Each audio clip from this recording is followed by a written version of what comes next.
Αξιότιμε κύριε τέος πρόεδρε της Δημοκρατίας, επίτιμε καθηγητά κύριε Παυλόπουλε, εξοχότατε κύριε πρέσβη της Γερμανίας κύριε Ανδρέα Κίτλ, αξιότιμοι κύριοι Πριτάνης, αξιότιμε κοσμήτωρα της Νομικής Σχολής καθηγητή κύριε Κωνσταντίνε Χριστοδούλου, αξιότιμη διευθύντρια του τομέα Δημοσίου Δικαίου της Νομικής Σχολής, αναπληρώτρια καθηγήτρια κυρία Κατερίνη Ηλιάδου, αξιότιμα μέλη της Ακαδημίας Αθηνών, αξιότιμοι καθηγητές, αγαπητές και αγαπητοί συνάδελφοι, αγαπητές φοιτήτριες, αγαπητοί φοιτητές, με ιδιαίτερη χαρά σας καλωσορίζω στο σημερινό συνέδριο που διοργανώνεται από το Εθνικό και Καποδιστριακό Πανεπιστήμιο Αθηνών σε συνεργασία με τα πανεπιστήμια της Βόνης και του Βερολίνου και εστιάζει σε ένα θέμα που παραμένει διαχρονικά επίκαιρο, τη δημοκρατία. Μία έννοια που καλλιεργήθηκε στη γενέτειρά της στην αρχαία Αθήνα και εξακολουθεί να επηρεάζει τις σύγχρονες πολιτικές και κοινωνικές δομές. Ασφαλώς, η σημερινή μορφή της δημοκρατίας έχει εξελιχθεί και έχει δεχτεί την επίδραση σημαντικών φιλοσοφικών ιδεών και ιστορικών κατακτήσεων. Η εξέλιξη της δημοκρατίας όχι μόνο δεν μειώνει την αξία της, αλλά μάλλον την επιβεβαιώνει. Στη σύγχρονη δημοκρατία παρατηρούμε ότι οι βασικές αρχές παραμένουν, όμως οι προκλήσεις εξελίσσονται.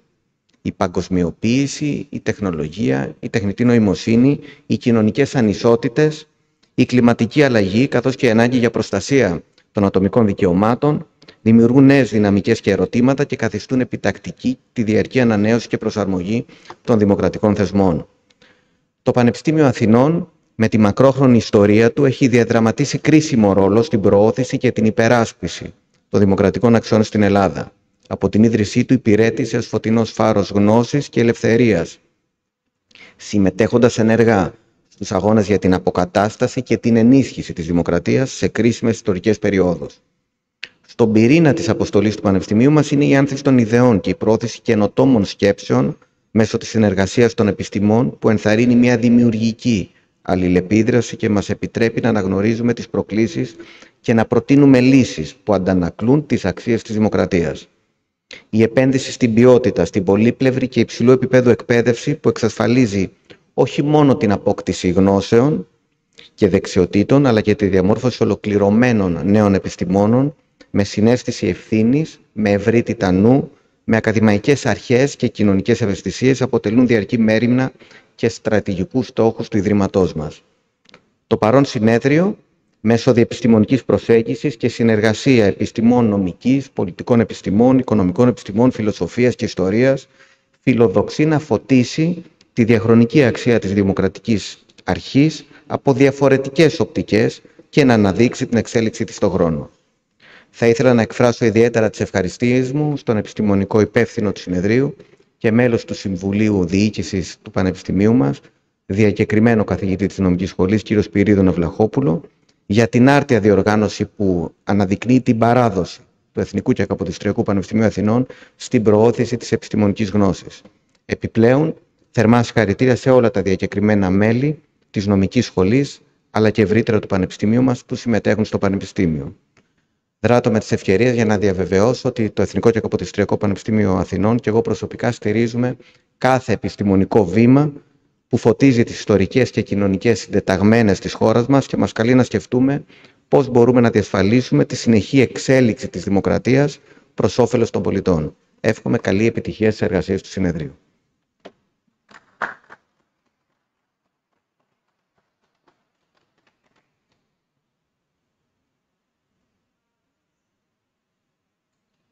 Address by His Excellency the Ambassador of Germany, Mr. Andreas Kindl.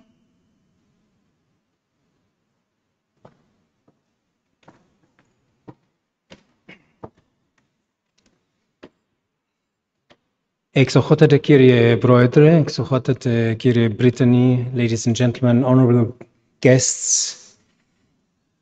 Apart from the obvious and natural support I want to give to a major endeavor of a former colleague, Mr. Theo Delacroix, I'm truly excited to be here today to allow me to say a few words.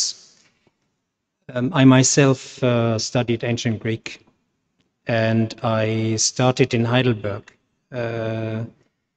interrupted by a year in Oxford, and in Alexandria in Egypt I finished my master's degree in Bonn University, and I'm glad to see that this is a joint endeavor by University of Athens and University of Bonn and Berlin. I did not deal with democracy during my studies. I had my master thesis on epigrams of Hellenistic epigrams of Hetairai. And the only scientific article I published during my life was 1.5 pages on underwear in Hellenistic epigrams. I'm sure it's been refuted by now. I haven't checked. But it was always a great pleasure to deal with the classics and to deal with the ancient Greek. So I really feel at home here, and I'm glad you're dealing with this subject. If you are a philologist, obviously the first thing you do is you look into a dictionary to understand where the word democracy comes from. In my copy of Little Scott Jones from 1968, I'm not sure there's a newer edition. The oldest reference to democracy is from Herodotus. As I said, I didn't deal with Herodotus with democracy at the time, but I was planning, and I was supposed to finish my studies with a doctoral thesis on the second book of Aristotle's Poetics, until I was taken away by the diplomatic service. Aristotle, as far as we know, the text, of course, is not existent. Aristotle didn't mention democracy in the second book of his Poetics. He didn't mention it in the first book of his Poetics. He only mentioned it in his Politica, and in his Rhetoric twice, and his Nicomachean Ethics. He said a lot about it in the Politica, and it is interesting to see, I think, and this is one of the major excitements I see in this conference, how the terminus of democracy changes, and what we mean, the meaning of it, what it changes since the 5th century before Christ until tomorrow.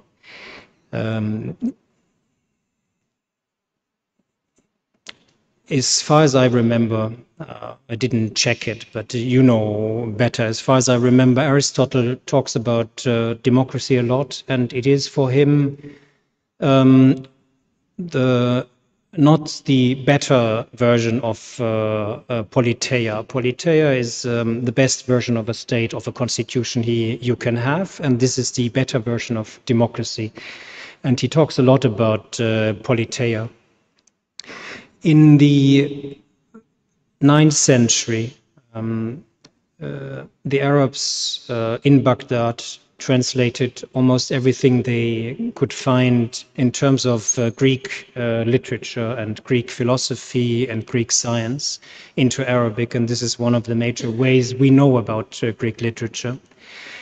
They did not translate Plato's Politics, and they translated Aristotle's Politics, but it was only brought to us very late in the 13th century, translated into Latin.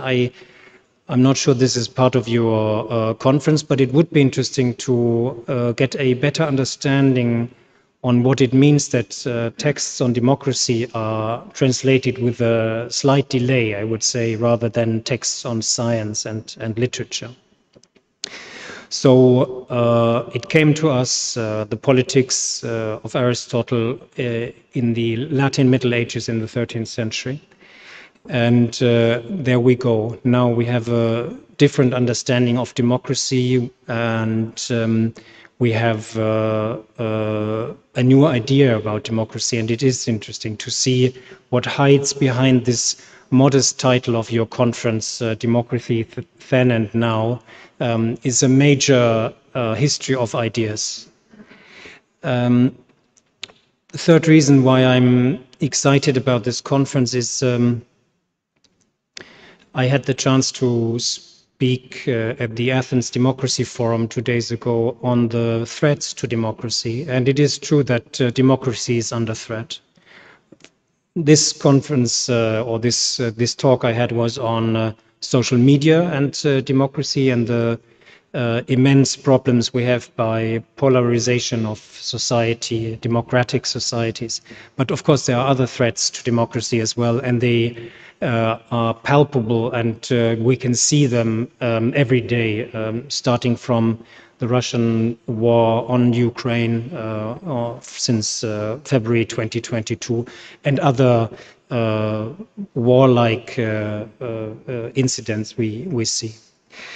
So, Klinontas, I wish you all the best for this conference for the next 2 days. I hope this is the beginning, and I appreciate that you invited me for saying a few words. Thank you very much.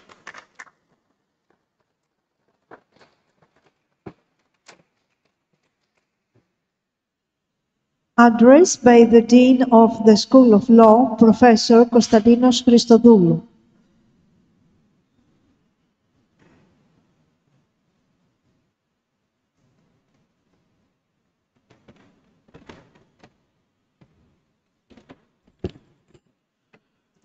Dear former President of the Republic, Honorary Professor Prokopis Pavlopoulos, Your Excellency, the Ambassador of Germany, Mr. Andreas Kindl, dear rectors, dear colleagues, senior and younger ones.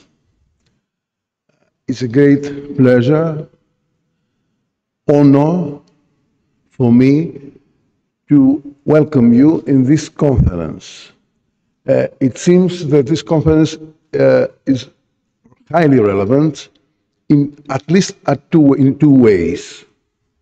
First, of course, is one more certification of the ongoing, long, common tradition, common German, Greek-German legal tradition. And of course, this conference strengthens and broadens these traditions on and on. But this is not the only relevance. Its essence lies in the fact that it tackles the basis of democracy. It tackles the intertemporal elements of the democracy, and with this respect, perhaps we might say that this pioneer reference belongs also to what we call legal anthropology. It seeks to find an eternal conditio humana juridica democratica. Nevertheless, of course, the whole field seems difficult. In order to be more specific, is there anything common between the ancient Athenian democracy, the Roman res publica, perhaps the French democracy of the French Revolution, and the current democracy? Anything common further than the name? Although personally I am a lonely and poor civil lawyer, an armer Zivilrechtler, I'd like to put down my suspicion that perhaps the counterpoint in all cases is the role of fundamental rights. the ancient democracies were based upon slavery. Could we characterize such democracies as pure democracies? Furthermore, as the program of this conference shows, a catalyst, an equilibrium in current democracies is the fact or the phenomenon of crisis, multiple crises, financial one, health one, pandemic, or even climate crisis. Therefore, we might say that the resources in financing the fundamental rights might be the equilibrium for the characterization of a current state as democratic or not. I'd not like to go furthermore. I welcome you all and wish you great success in this conference, which of course more than certain. Thank you.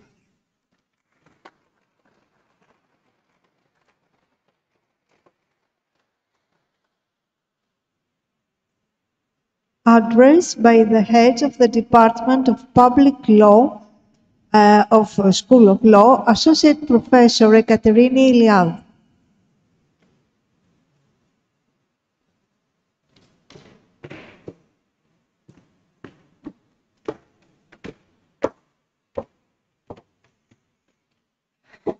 Your Excellency, former President of the Hellenic Republic, Your Excellency, Ambassador of Germany, distinguished guests, dear colleagues and students, I am delighted by your presence and I have the honor to welcome you on behalf of the Department of Public Law of the National and Kapodistrian University Athens Law School.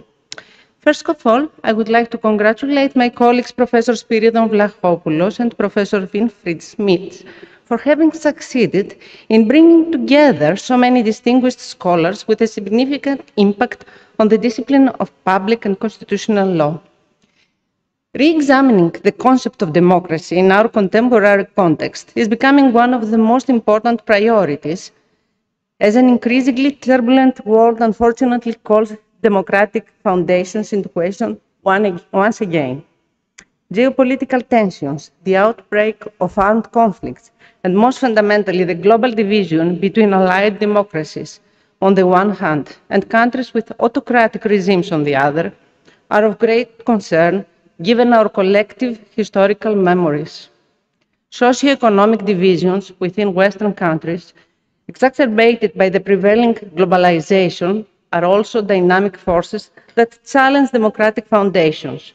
Therefore, the reaffirmation and deepening of democratic concepts and their embodiment in the legal system is extremely relevant in the current context while we are searching for a new social contract to address the crisis that we need to face.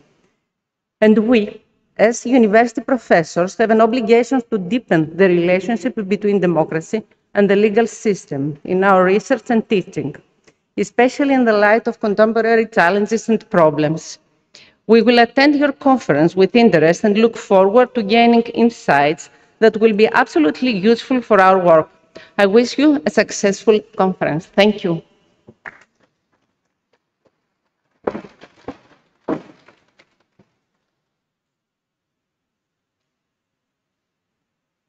The proceedings continue with conference opening remarks by the co-chairs of the conference, Professor Dr. Spiridon Vlachopoulos, University of Athens, and Professor Dr. Winfried Schmidt, University of Bonn.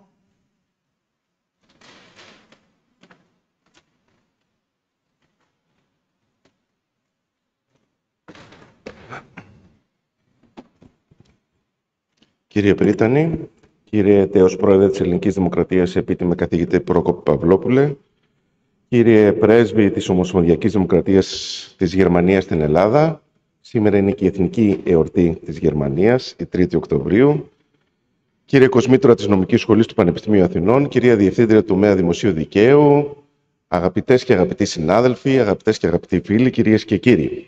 Η γλώσσα του συνεδρίου είναι τα αγγλικά. Επιτρέψτε μου όμως να συνεχίσω στα γερμανικά, κατ' εξαίρεση, προκειμένου να τιμήσω τους καλεσμένους μας.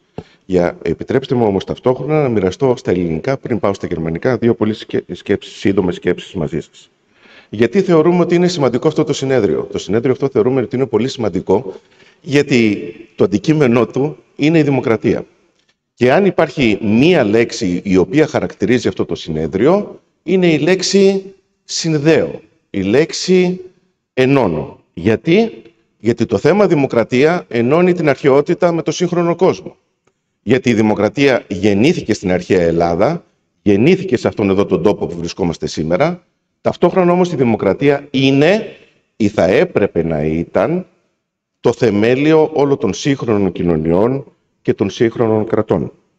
Επίσης, αυτό το συνέδριο φέρνει μαζί επιστήμονες από περισσότερους κλάδους. Εδώ έχουμε μαζευτεί νομικοί, ιστορικοί, φιλόσοφοι, πολιτικοί επιστήμονες, γιατί πιστεύουμε στη διεπιστημονικότητα. Και επίσης αυτό το συνέδριο φέρνει περισσότερες χώρες μαζί. Οι συμμετέχοντες του συνεδρίου είναι από την Ελλάδα, από τη Γερμανία, την Αυστρία και βεβαίως η δημοκρατία γεννήθηκε σε αυτά εδώ τα χώματα της Ελλάδος και πολλές όμως άλλες χώρες έχουν συνεισφέρει στην εξέλιξη της δημοκρατίας, όπως παραδείγματος χάρη η Γερμανία, ο θεμελιώδης νόμος της Βόνης του 1949 αποτέλεσε το πρότυπο για πολλά άλλα συντάγματα, όπως του ελληνικού συντάγματος του 1975. Αλλά αυτό το οποίο λέω, η σύνδεση, ο σύνδεσμος, αφορά και αυτήν εδώ την αίθουσα στην οποία βρισκόμαστε, που νομίζω ότι είναι μία από τις πιο ωραίες παγκοσμίως ακαδημαϊκές αίθουσες οι οποίες υπάρχουν. Από αυτή την πλευρά μπορείτε να δείτε την Αθηνά, τη θεά της αρχαίας Ελλάδος. Και από την άλλη μπορείτε να δείτε τους τρεις ιεράρχες, τους σοφούς ιεράρχες της Ορθόδοξης Εκκλησίας. Άρα λοιπόν είναι μια αίθουσα η οποία ενώνει την αρχαιότητα με τον χριστιανισμό και τον σύγχρονο κόσμο. Επίσης εδώ μπορείτε να δείτε την πρωτομή του Όθωνα. Ο Όθωνας ήταν ο πρώτος βασιλιάς της Ελλάδος από το 1833, καταγόταν όμως βεβαίως από τη Βαβαρία και από τη Γερμανία. Άρα λοιπόν ενώνει αυτή η αίθουσα την Ελλάδα και τη Γερμανία. Θα ήθελα πριν συνεχίσω στα γερμανικά να ευχαριστήσω όλους όσοι βοήθησαν στη διοργάνωση αυτού του συνεδρίου. Πρώτα απ' όλα τον αγαπητό Γκί Ντελακρουά. Πρέπει να σου πω ότι η ιδέα του ήταν η διοργάνωση αυτού του συνεδρίου ένα περίπου χρόνο πριν. Και βοήθησε πάρα πολύ ο κ. Ντελακρουά. Κάθε εβδομάδα έστελνε ένα email με σκέψεις που αφορούν το συνέδριο αυτό. Να ευχαριστήσω επίσης πάρα πολύ τον επίκουρο καθηγητή της νομικής σχολής, τον κύριο Σιμαντήρα, για την πολύ μεγάλη βοήθεια στην υλοποίηση αυτού του συνεδρίου και να βοηθήσω επίσης και την κυρία Φατζίκου, η οποία με απόλυτη επιτυχία βοήθησε στη διοργάνωση αυτού του συνεδρίου. Sehr geehrte Herr Rektor, sehr geehrte Präsident der Griechischen Republik außer Dienst, Professor der Universität Athen, Prokopis Pavlopoulos. Sehr geehrte Botschafter der Bundesrepublik Deutschland, heute ist der nationale Tag von Deutschland. Wir feiern den nationalen Tag von Deutschland. Sehr geehrter Herr Dekan der Juristischen Fakultät der Universität Athen, sehr geehrte Leiterin der Abteilung des öffentlichen Rechts der Juristischen Fakultät der Universität Athen. Ich muss sagen, das ist eine sehr große Freude und gleichzeitig Ehre, Sie herzlich hier in Griechenland und an der Universität Athen, Nationalen und Kapodistrian Universität Athen, zu begrüßen. Ich glaube, dass diese Tagung eine sehr wichtige Tagung ist, aus mehreren Gründen. Und wenn ich ein Wort für diese Tagung finden sollte, dann meiner Meinung nach, dieses Wort wäre Verbindung oder das Verb verbindet. Warum? Weil ich glaube, dass diese Tagung mehrere Dinge verbindet. Zuerst das Thema Demokratie. Wir wissen alle, dass Demokratie hier in diesem Ort, in Griechenland, in Athen geboren ist. Aber Demokratie ist nicht nur eine Idee der alten Welt. Es ist auch und es muss sein das Fundament unserer heutigen Gesellschaften und Staaten. Weiter. Diese Tagung bringt Wissenschaftler aus mehreren Ländern zusammen. Hier haben wir uns gesammelt, Wissenschaftler, Juristen, Historiker, Philosophen aus Griechenland, Bundesrepublik Deutschland und Österreich.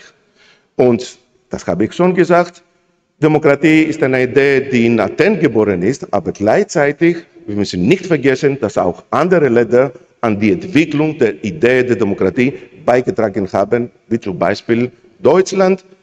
Zum Beispiel, ich muss sagen, dass das Bonner Grundgesetz, die deutsche Verfassung vom Jahr 1949, das Vorbild für die Verfassung auch anderer Länder ist, wie zum Beispiel für die Verfassung von Griechenland vom Jahr 1975. Und diese Dankung bringt Wissenschaftler aus verschiedenen wissenschaftlichen Bereichen zusammen. Wir sind Historiker, Juristen, Philosophen, Politikwissenschaftler, weil wir alle, und ich glaube, das ist das Mandat der heutigen Wissenschaft, weil wir alle an die interdisziplinäre wissenschaftliche Untersuchung glauben.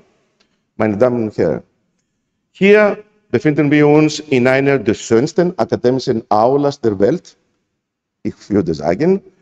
Und das ist auch eine Aula, die verbindet verschiedene Dinge. Auf dieser Seite können Sie Athena sehen.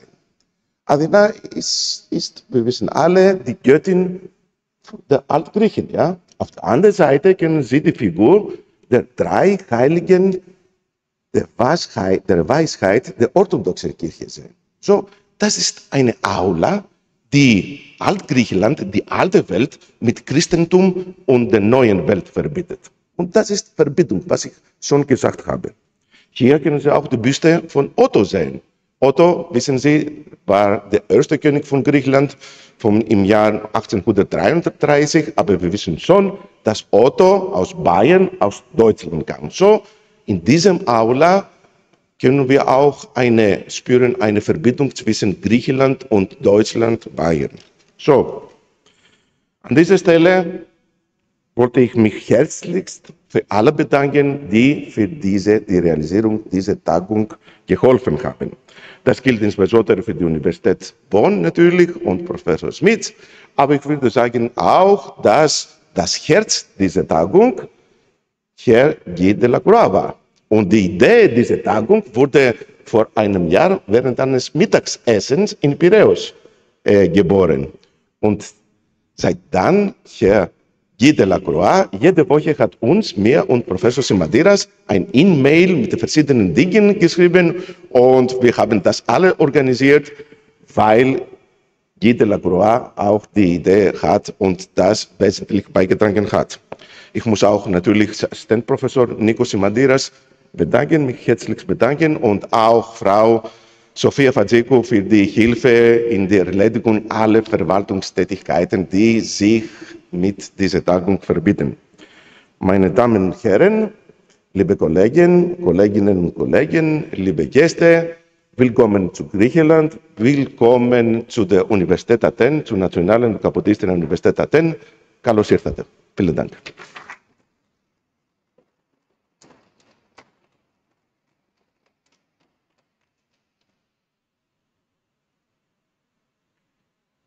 Address by Professor Dr. Winfried Schmitze, University of Bonn.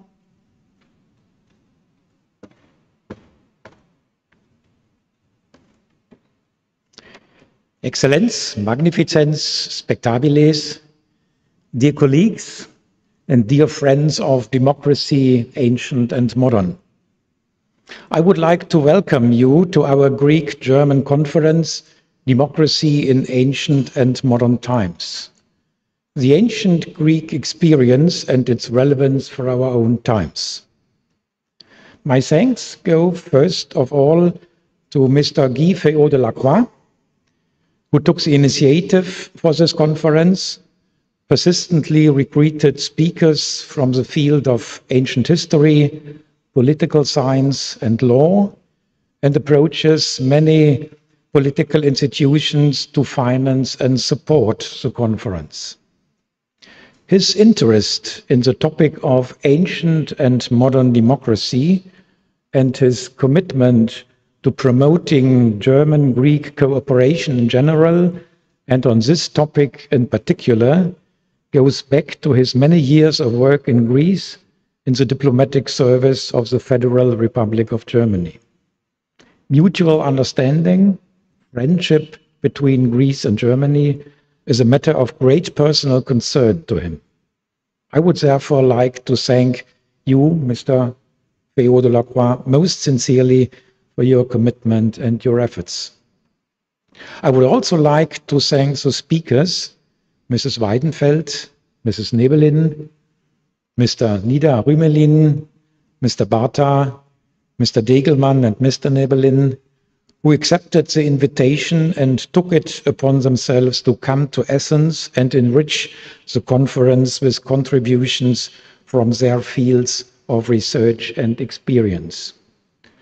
Special thanks go to the Humanistic University of Berlin, whose rector is Professor Julian Nida Rümelin, for providing a substantial contribution towards the accommodation costs of the German and Austrian participants. We are equally grateful to our Greek colleagues, Professor Dr. Spiridon Vlachopoulos and Professor Dr. Nikolaos Simantiras, who recruited the Greek speakers for the conference, agreed to host it in these beautiful rooms in Athens, put together an impressive program, and made it possible for us to meet directly at the historical sites of the ancient democratic practice, the Acropolis, the Agora, and the Pnyx. Many thanks. Efcharistopoli, ganz herzlichen Dank dafür.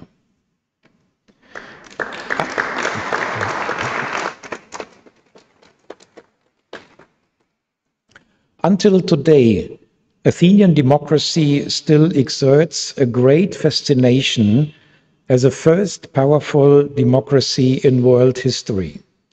It was not only at this time that the concept of demokratia was introduced to the world. Freedom and equality of citizens were fundamental principles for the constitution from the beginning, even if women, foreigners, and the unfree were excluded.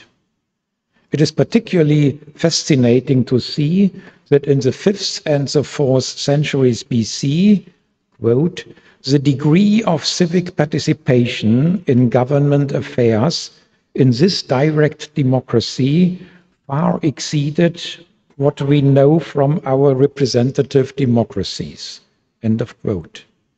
This is how a recently published short overview of Greek history puts it, written by Angela Ganter. Herodotus' famous constitutional debate can also be read as one of the first contributions to political ethics.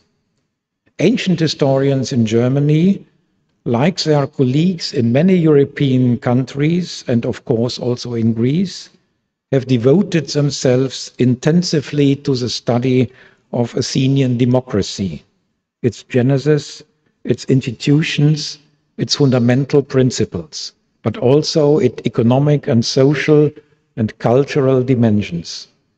I would like to briefly mention some of the most important works of German researchers who have stimulated the study of Athenian democracy in a special way to demonstrate the significance that German ancient history attaches to democracy and especially to the democracy in ancient Athens. With his numerous publications on Athens, Athenian democracy, and the emergence of the political, in German, die Entstehung des Politischen, translated in English by David McClintock, and the political art of Greek tragedy, the ancient historian Christian Mayer has laid important foundations and arouses widespread interest in the subject. He repeatedly emphasized that the Greeks, quote, had no Greeks before them to orientate themselves on when developing their political constitutions and a theory based on them. This makes the Greek miracle all the more astonishing.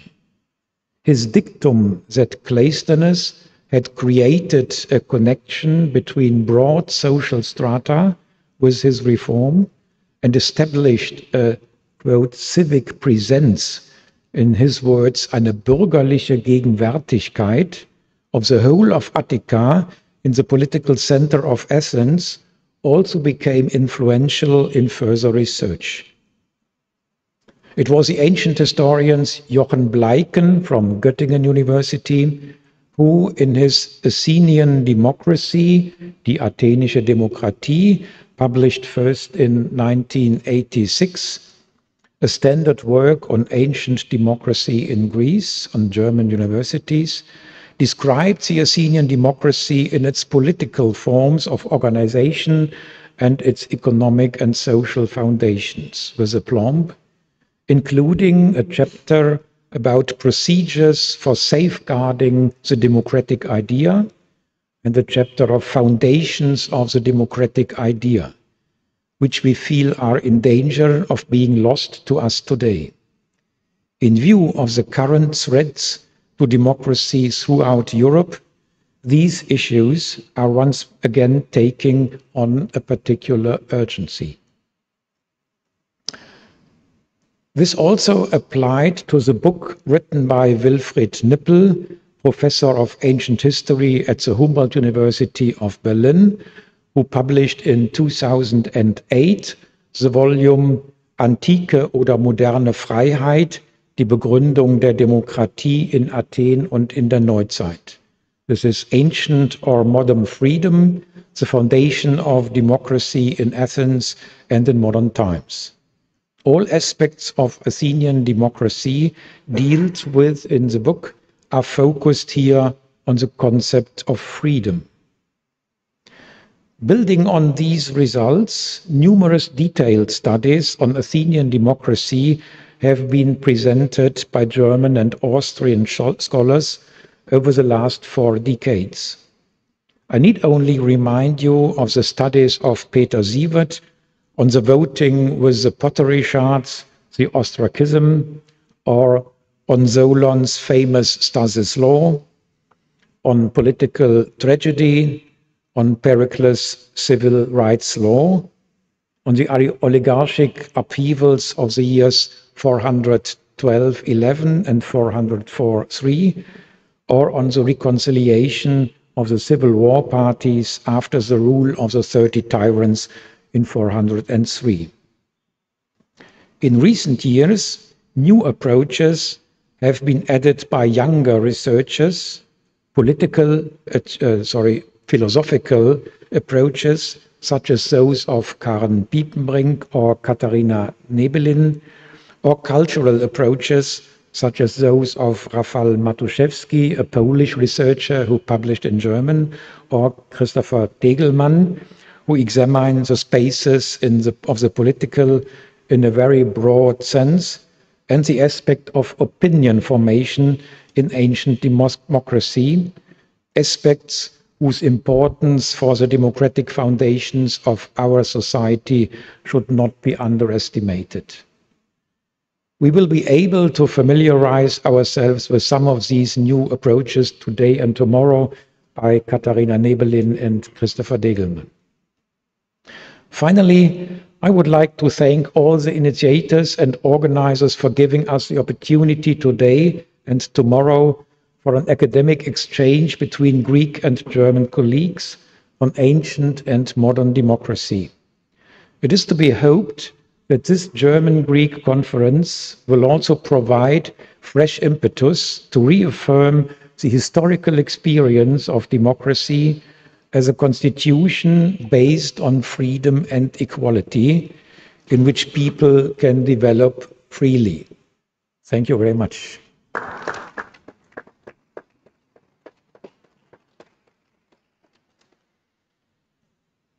A break of 5 minutes will follow, and then we will continue with the proceedings of the conference at the Great Hall. Thank you very much.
Hello, can we continue, please?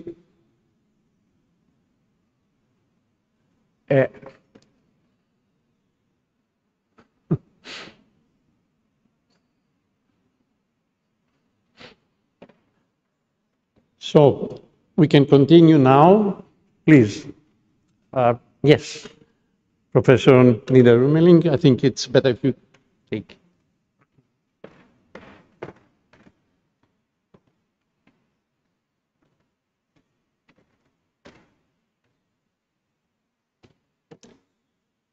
Welcome, everybody, excellencies, rectors, scholars, colleagues, participants. I'm really honored to be invited to this conference.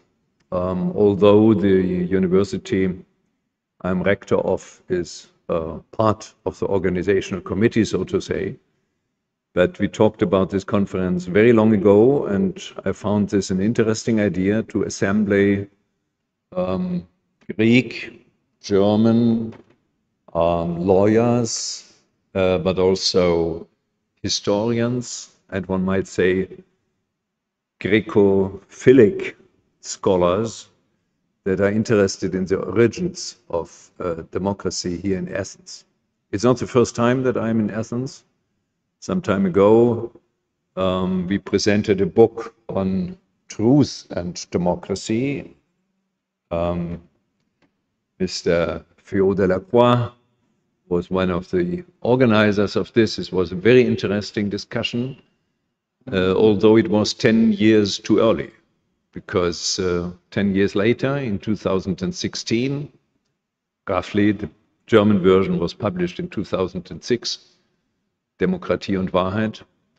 10 years later, everybody said, well, probably truth has something to do, has a place in democracy.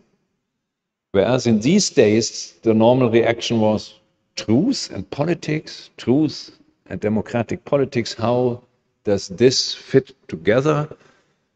Democracy is about interests, about cultural identities maybe, but not about truth.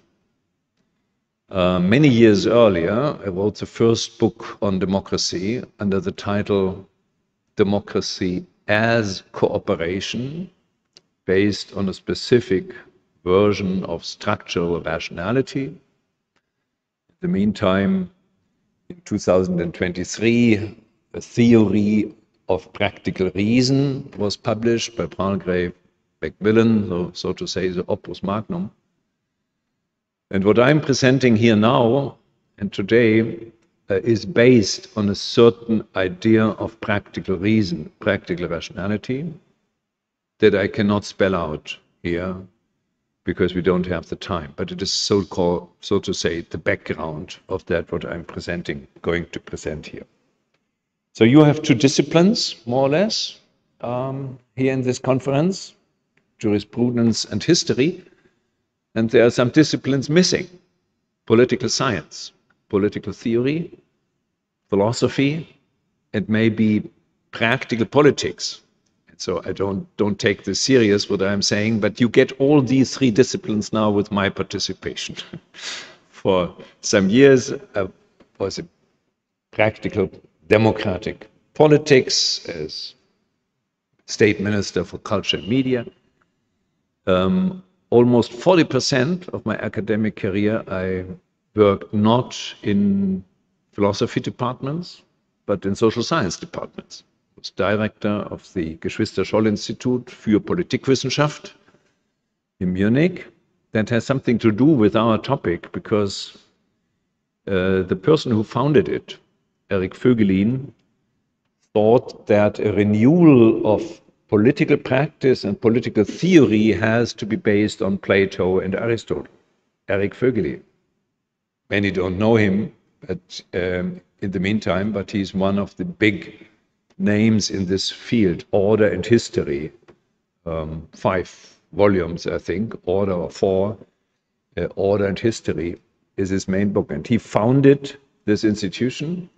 And the original idea was not only he was one of those who said we have to re-establish democracy in the spirits of Plato and Aristotle, of classic Greek thinking, but also many others in Germany, Wilhelm Hennes, for example, and many others.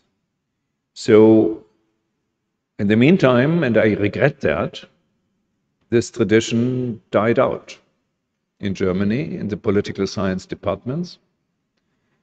And even more, the tradition of thinking about the history of political thought and the analysis, philosophical analysis of political practice, so political theory, which originally was one of the three main subdisciplines of political science, has been thrown out in German political science departments since 2000, 2005, 2006.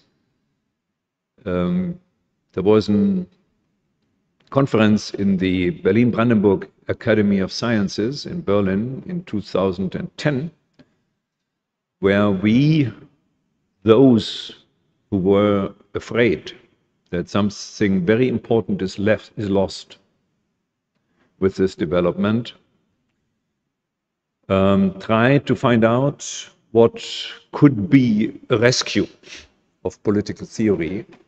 And one of the proposals was that now philosophy has to take over this part and cooperate with political science departments. And I tried to do this. My chair was philosophy and political theory. This was the Widmung, so venia in Latin, of this chair. So what I'm going to do now, I will be a little bit shorter than thought because we are way behind the schedule. And if we don't want to have a lunch break at 4, we have to be quite short. This has some advantages because you get the thesis very compact and very concise. But it has a disadvantage, and this is that I cannot go into the details and not differentiate the argument. So some of these arguments might seem to be a little rude, but we have time for discussion. And so I think it is legitimate to argue like that. Now, just for the beginning, one comment on the Greek tradition. Then I leave it out and come to this at the end of my speech. One remark only. Is Greece or Germany or the United States a democracy in the Greek, classic Greek sense? But there are obviously differences in the organization of democratic practice in Athens and in other poleis and modern democracies. That's obvious. But in a more basic sense, conceptually, would Plato say that Greece or Germany is a democracy? My students say, well, he would say yes. And he would criticize it. I'm afraid this is wrong. Plato, in Platonic concepts, the German or the Greece state at present is a mixture of three elements. A mixture of, on the one hand, a democracy in the sense that the demos, every 4 or 5 years, decides about the general direction in which political practice should go, something like that.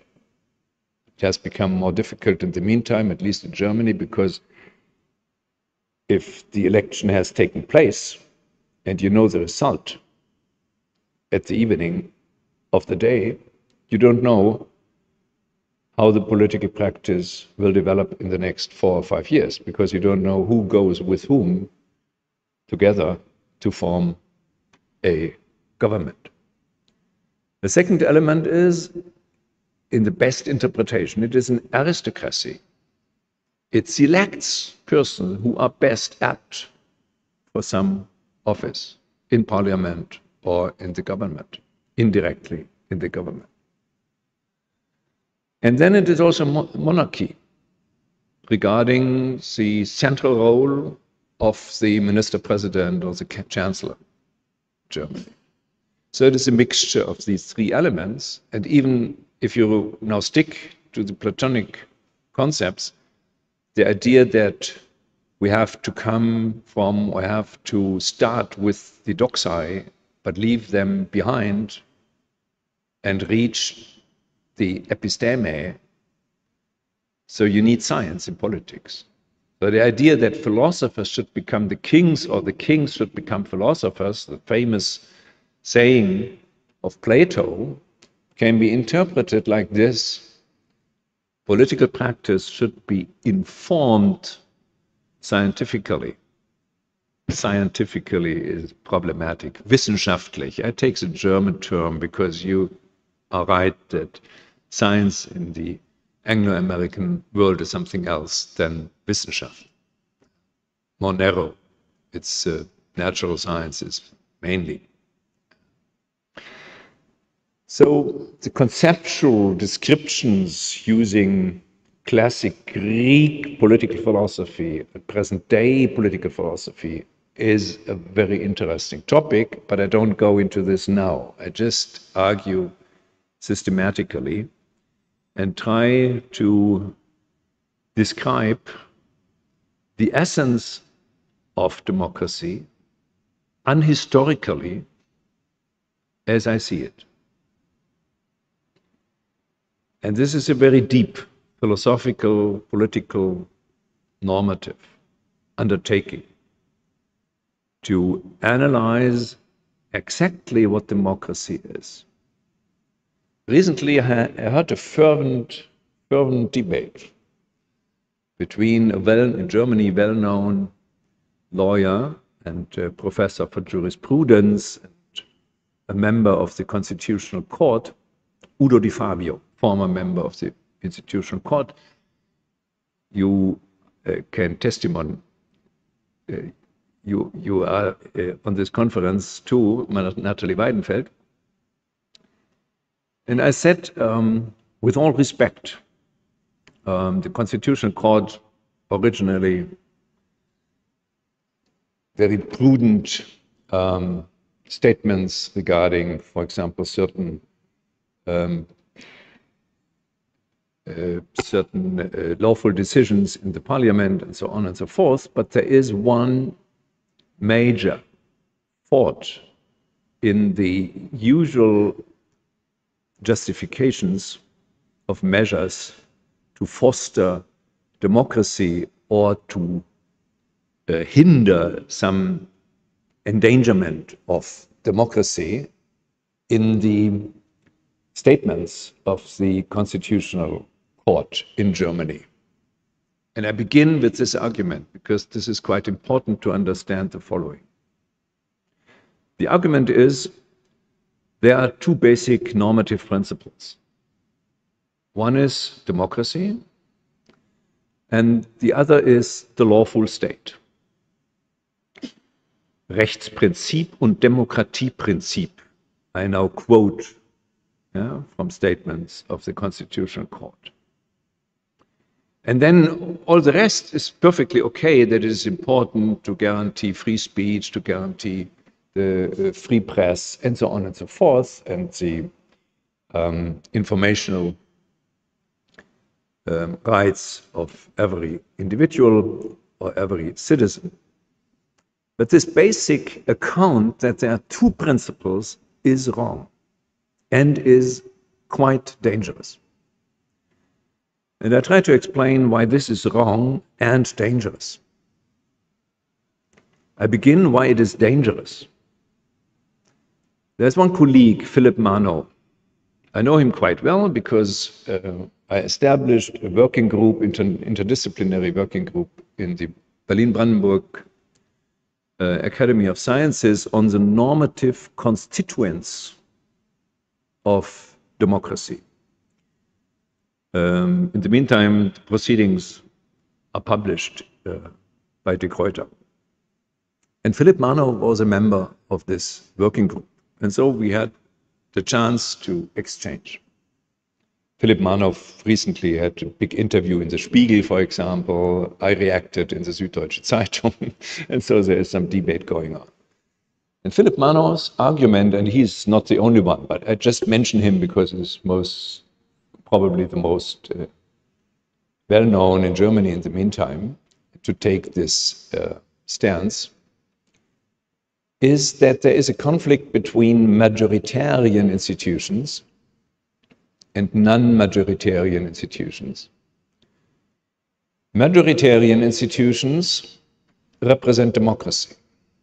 Non-majoritarian institutions like courts, constitutional courts, or the juridical system in general, is a threat to democracy if it becomes too important, if it restrains majoritarian rule. This is wrong. And I explain now why it is wrong. It is wrong because the majority principle is not the essence of democracy. It plays an important role, but it is not the essence of democracy. Why is this the case? So at least modern democracy, we can compare it with the Greek Athenic model of democracy in the discussion. Modern democracy is based on certain normative assumptions, anthropological normative assumptions. The first assumption is that of equality and liberty of every human person.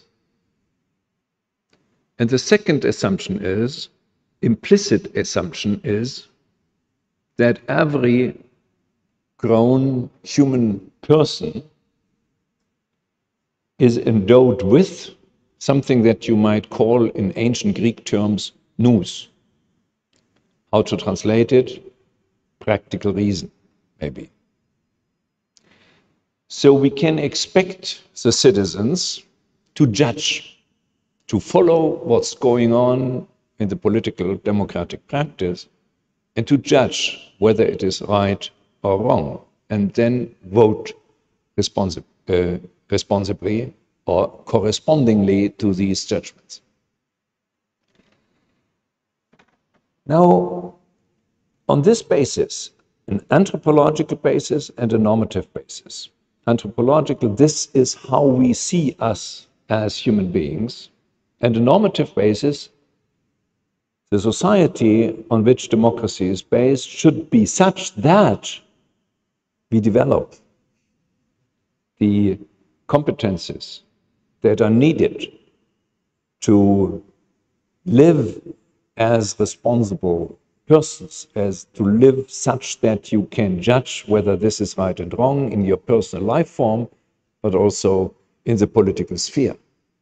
So we need education, state-financed education, for example. We need a social state to make sure that if you get into problems because you are sick or you are old or you have kids or whatever, then you don't lose the authorship of your life. Being the author of your life is maybe the most central term or the most central concept of this democratic, modern democratic anthropology. Now, if this is the case, there is only one legitimization of state power possible. There is only one, not two, not five. There is only one legitimation possible. And that is the rational consensus regarding the institutions in which democratic practice develops. You got the point? There is only one legitimation of state power in democracy possible. And this is the rational consensus. regarding the institutions in which democratic practice evolves. This is common to all important political theorists in the modern era. Starting in a way, you might say, well, Hobbes is not a democratic thinker. That's true, but nevertheless, I name also Hobbes, Locke, Rousseau, Kant, to name the most important European modern thinkers on political theory. Hobbes, Locke, Rousseau, and Kant. Everybody of these four mentioned develops quite different versions of contractualism, as we can name it. Contractualism meaning legitimation is based on a normative consensus of those governed. And without this normative consensus, there is no legitimate state power. Now, what has this to do with democracy? Well, a lot. We do not agree with a certain rule of collective decision, like majority rule. That's not the point. The point is that we agree to a whole constitutional framework in which certain guarantees are established that make sure that we all, as citizens of a democratic state, don't lose our authorship. And that means, or that implies, that we are endowed with individual rights. And these are not open to collective decisions. Without the guarantee that I decide whom I marry, what I say, what I study, what profession I choose, where I live, and so on and so forth. If I leave this to majority rule, it's over with authorship. So the legitimate state power is based on a consensus of higher order consensus on the institutional frameworks, or to be more precise, on the principles on which this framework develops or is established. And we can only have a consensus if, for example, certain individual rights, I mentioned some examples, are guaranteed. So it is not true that there are two principles. There is only one principle, and this is democracy. This is the essence of democracy. And this includes the lawful state. Without the lawful state, there is no rational consensus possible. You can think of a system, maybe it is established in Russia in the meantime, and maybe in Turkey, where we choose a president democratically, but the lawful state doesn't function anymore. So it's not a democracy. It's not a democracy. I had a dispute with Philip Marnow, and he said, well, what do you say against Orban? Yeah, the Hungarian president. He's elected. There is a majority who elects. This is democracy. But what do I say against that illiberal democracy can exist? Exactly this.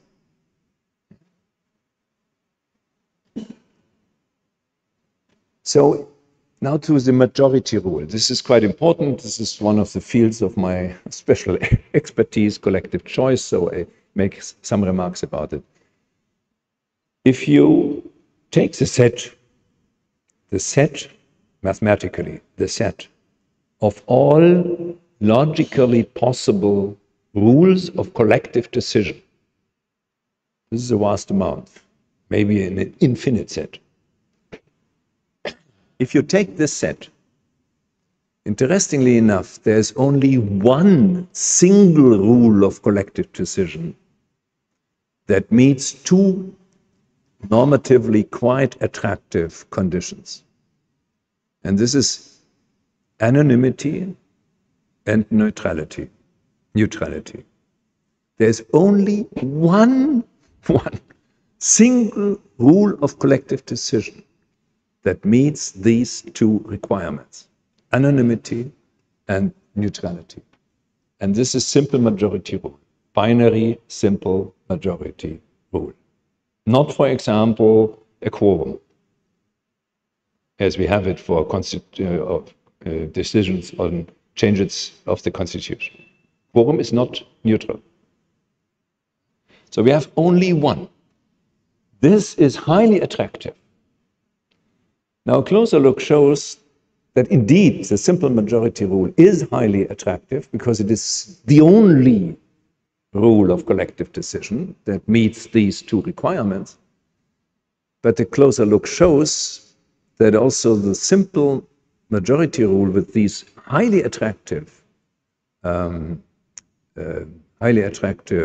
qualities, so to say, fails if you take some additional requirements like collective rationality. This is an old insight going back to the 19th century, Condorcet, famous Condorcet paradoxon. This is midst of 19th century, long ago. And he showed that if you have three alternatives and three factions in the parliament, for example, and it is such that not one single faction is strong enough to dominate the other two, so every combination of two factions, they can be quite different, like in the sizes can be quite different.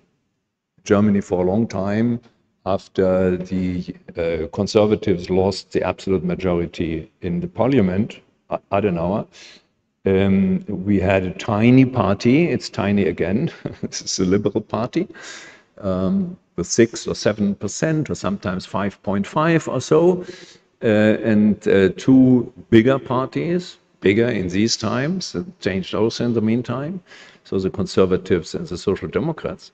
And in the end, the liberals decided what kind of government we had, because there was no single party strong enough to form a government for itself. Now, the factions can be very different in size, but if this is the case, that you need two to have a majority, then it is shown by Condorcet that in many cases, majority rule results in so-called cyclic decisions. Cyclic decisions, are such decisions where A is elected if B is the alternative. B is elected if C is the alternative. So we have two preferences. A is elected if B is the alternative. B is elected if C is the alternative. So it seems that A is better than B and B is better than C.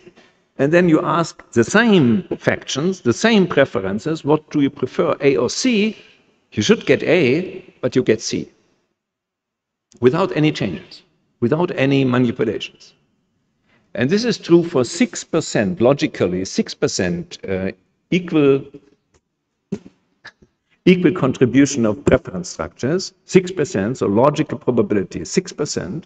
And this goes up if you have 4, 5, and more alternatives, or 4 or 5 participants in the decisions.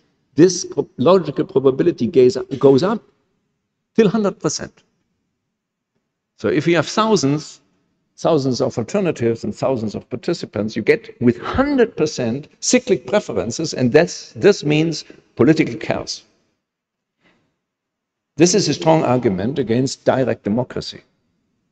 Direct democracy, even if based on digital means, like liquid democracy is one of these software systems, they function quite well, cannot work for this reason. Condorcet paradoxon. The Nobel Prize winner Kenneth Arrow showed that this Condorcet paradoxon is even much deeper than thought. Originally one thought, well, we can solve this problem. So we have to think a bit how to change the rule of collective decision, change this, change that, border rule, and so on and so forth. Many rules were proposed to change that. And then Arrow showed in the early 1960s, if I remember it rightly, that there is not even one single collective decision rule that avoids these problems, meaning that some basic requirements of collective rationality are simultaneously fulfilled. So we don't go into the details, just take this as it said. I can prove it if you are interested in the details. It's a mathematical, logical proof. In fact, it's quite complicated.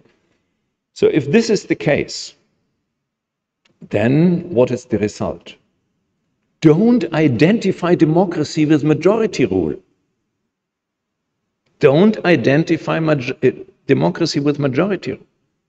Democracy is a normative frame in which we, as the part of the demos, decide on central questions of political democratic practice.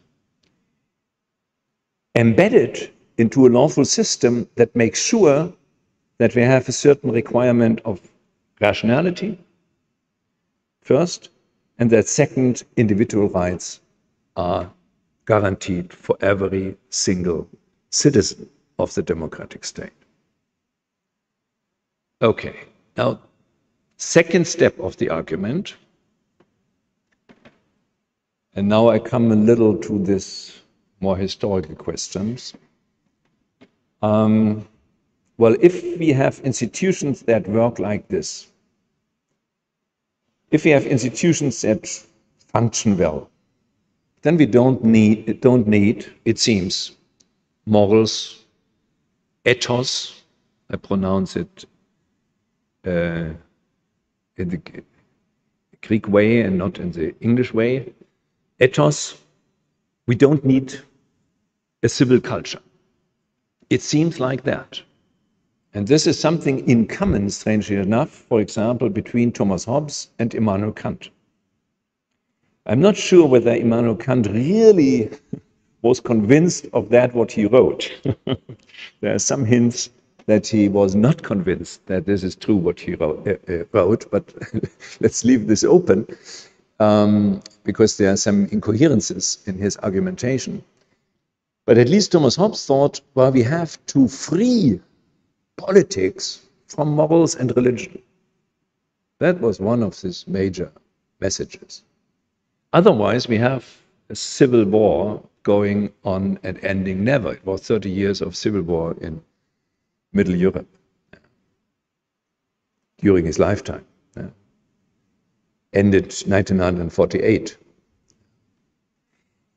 And since then, since this split between culture and politics, again and again, liberal theorists, democratic theorists, tried to make clear that culture, religion, life form is one field.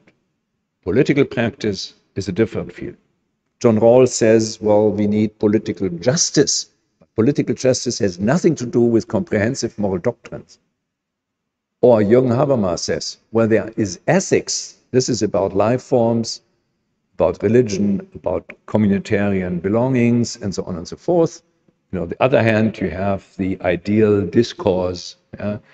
You try to find a consensus by rational argument. You have rational arguments, you have irrational attitudes, so to say, or irrational attitudes. This is life form and ethics, and the other is discourse, political discourse. I sympathize in a way with that, but it's wrong. It's plainly wrong. And this is maybe a reason to compare different conceptions of political practice since the ancient times. And this conference may contribute to that. My thesis is that without a vital, robust civil culture, a culture that defines citizenship in the sense of respecting each other as equal and free, non-discriminatory, without a society in which the belongings to a certain ethnic or other group is not prioritarian. As citizens, we are not primarily member of such a collective identity, of such a cultural identity, as communitarians tell us. If this is developing like, well, I'm primarily Catholic and then a citizen of France, the Republican order is in danger. Yeah? As a citizen, I'm primarily a citizen of that democracy, of that national state that is democratically organized. And secondarily, I am whatever. So a communitarianism that exaggerates, and this is what we experience today. The older versions of communitarianism in the 1980s in the US, like Sandel, Walzer, and Martha Goodman, and many others, they had the idea that we have to correct the cultural basis of Western democracy insofar as Western democratic cultures tend to be overly individualistic, even atomistic. The mobility is too high, and so on and so forth. So we have to restrain this. We have to give some measures or to establish some measures that belongings become more important. That's okay. But if you present communitarianism as an alternative to humanism and individualism, then it endangers democracy. And now, at the end of my speech, we are back maybe to the Greek impulses. You are the historical experts, I'm not. But it seems to me obvious that, for example, this what Cicero makes out of Panaitios cannot be Panaitios, even if we don't know exactly what Panaitios wrote and said. We have some fragments, but that's it. He describes officium, in communitarian terms. But classical Greek thinking is not communitarian, but objectivist. Officium is, in Greek terms, katekon.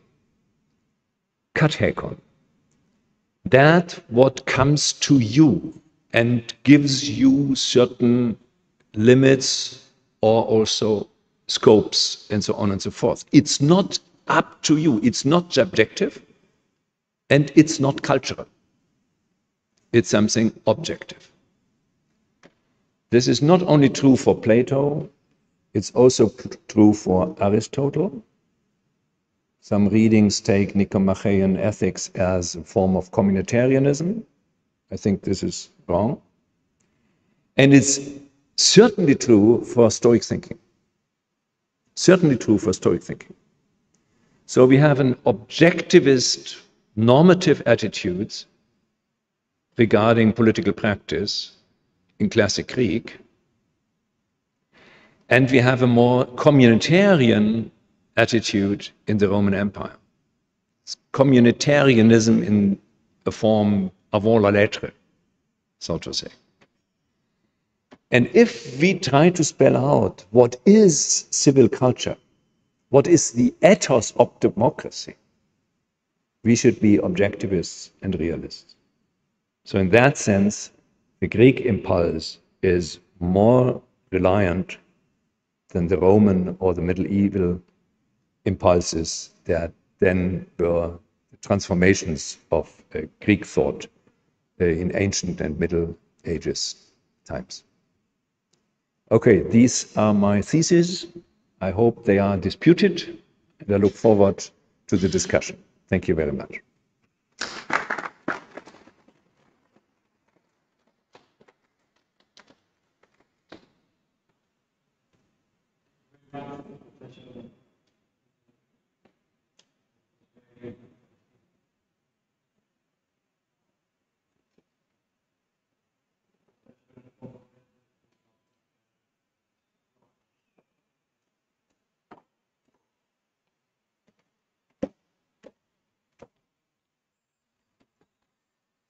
Dear colleagues, welcome in Athens, welcome in the historical National and Kapodistrian University of Athens.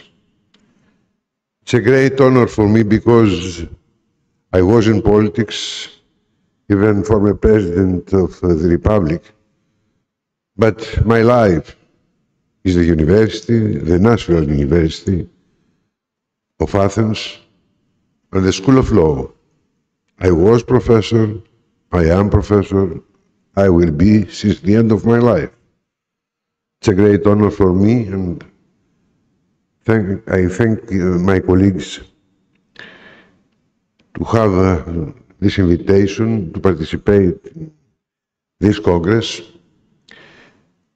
I must explain that the subject of the Congress is the roots of our representative democracy in ancient Greece. Some aspects of the roots. But I think that representative democracy has two pillars. The first, the pillar of the structure. The second is the pillar of the law and of the legal order. The roots of the structure are in ancient Greece. But I will try to explain to you how the legal order of ancient Rome is the other pillar of our representative democracy, having some influences from ancient Greece, because the legislations, because we have many legislations, not only one legal order, but many legal orders in ancient Greece, Athens, Sparta, and others, have some influence, for example, to lex duodecim tabulorum, but the law we have actually as the basis of our representative democracy have the roots in ancient Rome. It's evident that my English is below zero. I am Francophone, and I will try to explain to you in Greek. You have the translation of my speech, and I will try to include my speech in less than 30 minutes. In Greek. Κυρίες και κύριοι, ζούμε σήμερα σε μια εποχή όπου η αντιπροσωπευτική δημοκρατία περνάει μια βαθιά κρίση. Αναμφισβήτητα. Κρίση δημοκρατίας, κρίση θεσμών. Ο καλύτερος τρόπος για να ανιχνεύσουμε αυτήν την πορεία, την πτωτική, και όσο μπορούμε, ιδίως εμείς οι νομικοί, να αγωνιστούμε για την ανάταξή της, είναι να ζητήσουμε τις ρίζες της.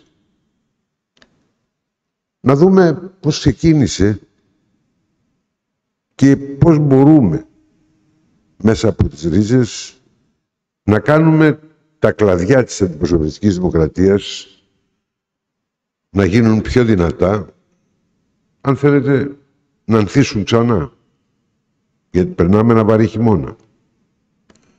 Όπως εξήγησα και στη σύντομη εισαγωγή μου, είναι βέβαιο ότι οι δημοκρατικές ρίζες μέσα από την άμεση δημοκρατία, σε ό,τι αφορά τη δομή της αντιπροσωπευτικής δημοκρατίας, ανήκουν στην αρχαία Ελλάδα. Αλλά δεν συμβαίνει το ίδιο με τον έτερο πυλώνα της αντιπροσωπευτικής δημοκρατίας, που είναι το κράτος δικαίου, το οποίο στηρίζεται φυσικά στην άνομη τάξη. Εκεί η επιρροή είναι καθαρά επιρροή ρωμαϊκού δικαίου. Οι ρίζες του ρωμαϊκού δικαίου υπάρχουν ακόμα και σήμερα. Γι' αυτό πίστευα πάντα στο Πανεπιστήμιο ότι είναι μεγάλο λάθος να μην είναι βασικό μάθημα διδασκαλία στο ρωμαϊκό δίκαιο. Λάθος μεγάλο. Και πού το βασίζω αυτό? Το βασίζω στο ότι βεβαίως η αρχαία Ελλάδα είχε μια σημαντική νομοθεσία ή σημαντικές νομοθεσίες, αλλά μιλάμε, και ιδίως μέσα από τις σπουδές μας, στην Ελλάδα, όχι για ελληνικό δίκαιο, όπως μιλάμε για το ρωμαϊκό δίκαιο, αλλά μιλάμε για ελληνικά δίκαια. Περισσότερα δίκαια. Γιατί είναι αλήθεια ότι είχαμε σημαντικούς νόμους στις επιμέρους ένομες τάξεις, στην αρχαία Αθήνα παραδείγματος χάρη, αρχικώς με τον Δράκοντα, μετέπειτα με τον Σόλωνα, στη Σπάρτη με τον Λικούργο, στους επιζεφύριους Λοκρούς με τον Ζάλευκο, στην Κατάνη με το Χαρόνδα ή στην Κυρίνη με την νομοθεσία του Δημόναχος. Από αυτή την νομοθεσία ελάχιστα, σχεδόν τίποτα δεν έχει μείνει.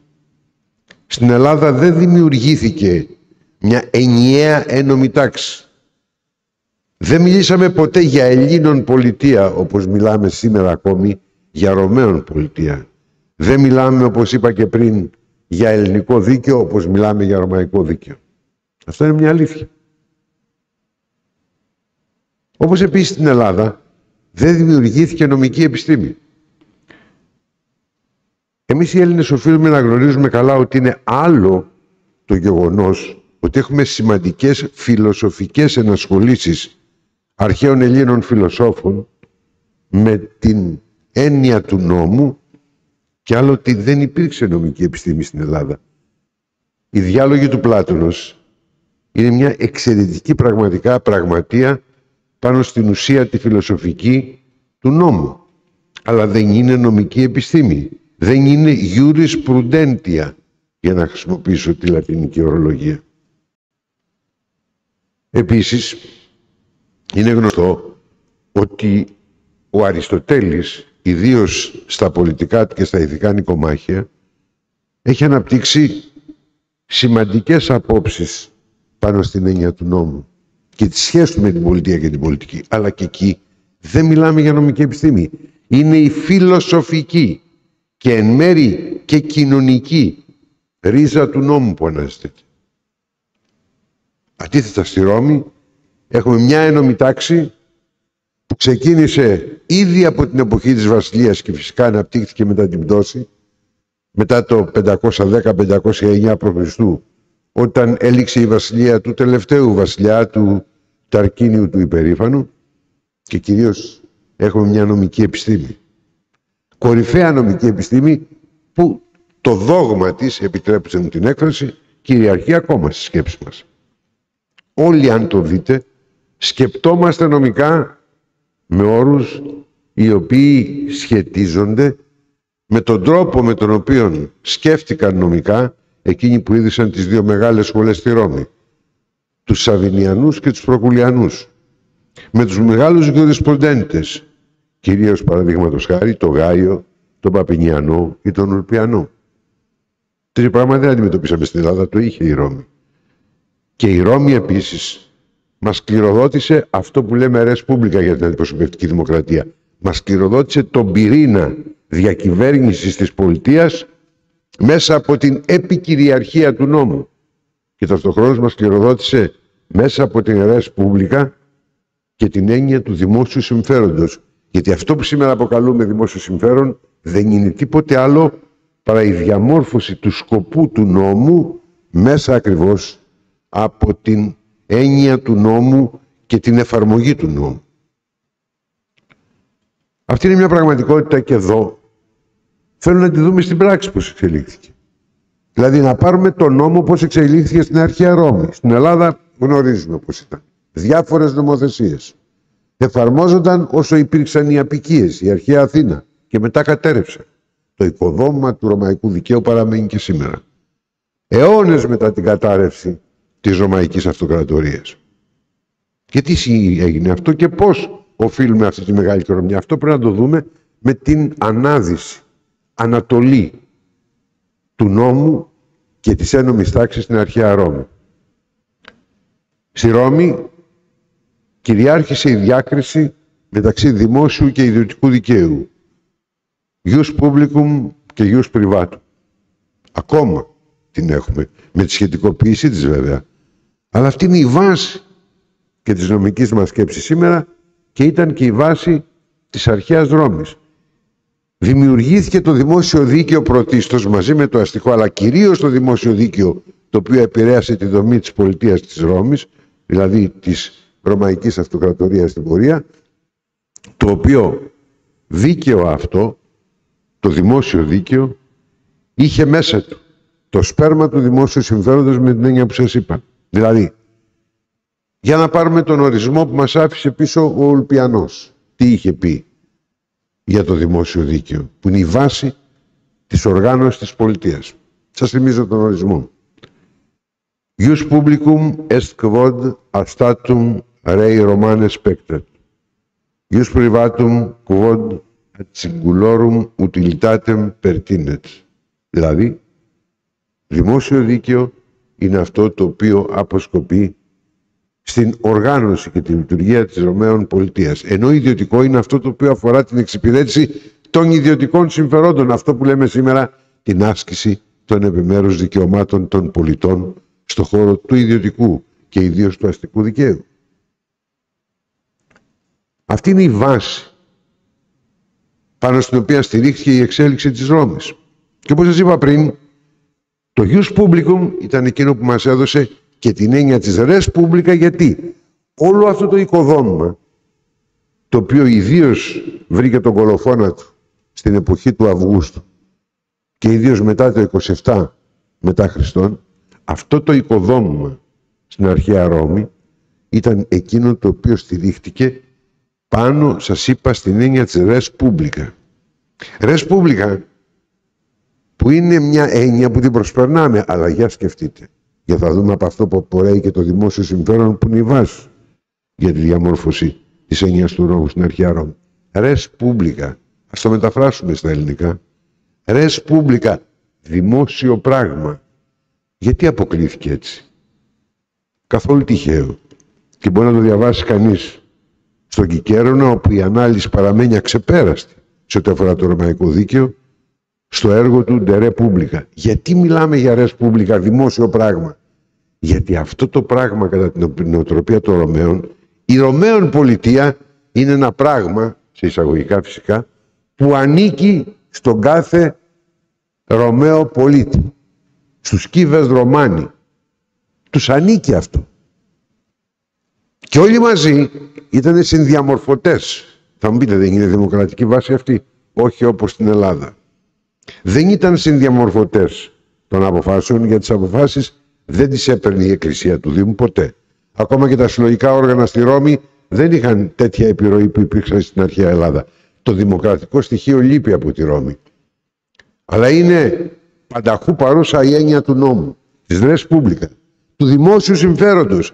Γιατί όλοι μαζί μετέχοντας στη res publica, διαμορφώνοντας τη res publica, η οποία τους ανήκε θεωρητικώς σε ένα ιδεατό πλαίσιο, διαμορφώνουν και το δημόσιο συμφέρον, γιατί αυτό για το οποίο αγωνίζονται είναι η πραγμάτωση του σκοπού της res publica, που είναι δημόσιο το συμφέρον. Γιατί αφού η res publica είναι το δημόσιο πράγμα, το συμφέρον που υπηρετεί αυτή η πολιτιακή δομή δεν μπορεί παρά να είναι και αυτό ένα συμφέρον που ανήκει σε όλους.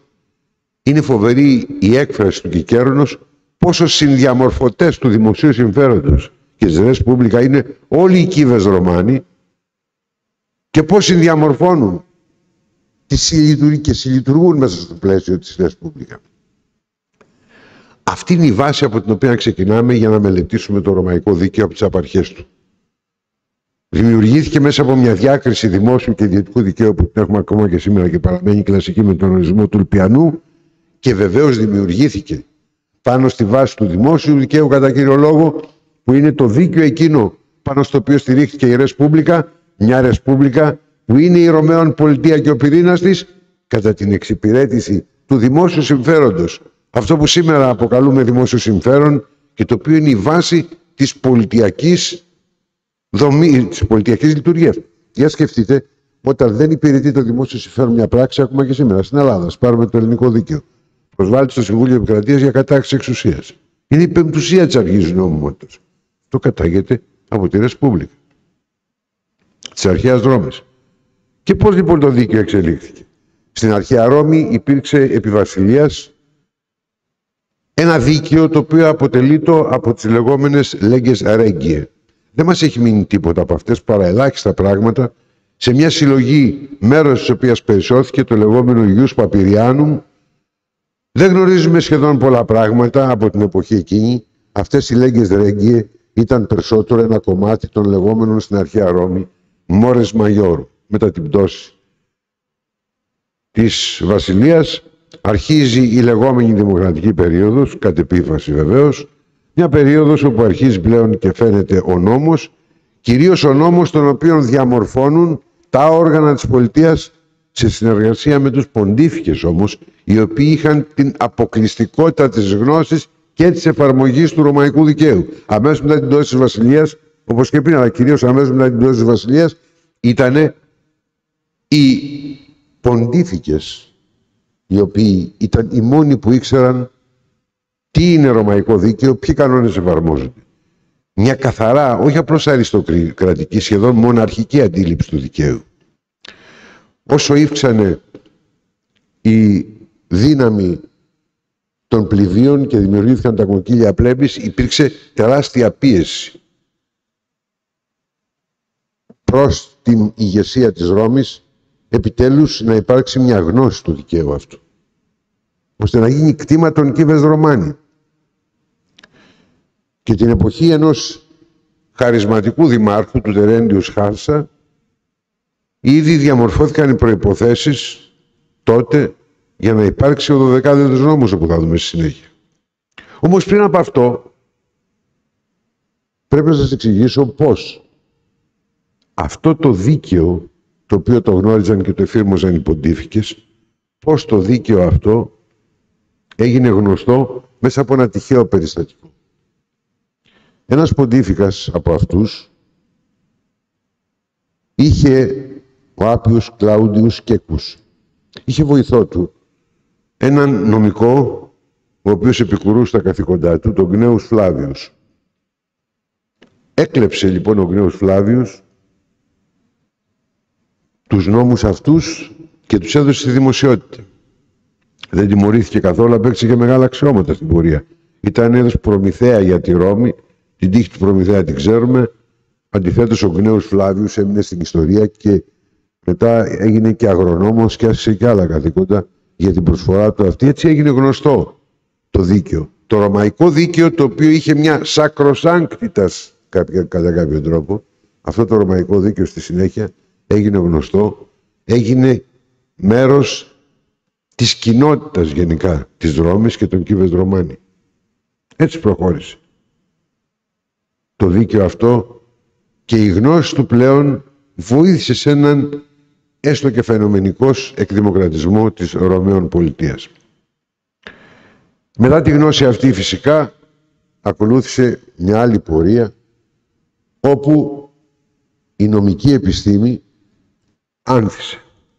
Μέσα από αυτή την νοοτροπία δημιουργήθηκε η νομική επιστήμη μέσα από τη λεγόμενη jurisprudentia, τη μελέτη του δικαίου κατά την εφαρμογή της στην πράξη. Όχι τη φιλοσοφική της αντιμετώπιση, αλλά την εφαρμογή στην πράξη. Τέτοιοι jurisprudentes στην αρχαία Ελλάδα δεν υπήρξαν. Δεν θα βρείτε ούτε έναν. Ενδεχομένως μπορούμε το έργο τους να το δούμε σε κάποια άλλη παραλλαγή στους μεγάλους ρήτορες, νομικούς ρήτορες, όπως ήταν ο Δημοσθένης, όπως ήταν ο Εσχήνης, όπως ήταν ο Αντισθένης, αλλά πάντως δεν είχαν καμία σχέση με αυτό το οποίο βλέπουμε στην αρχαία Ρώμη.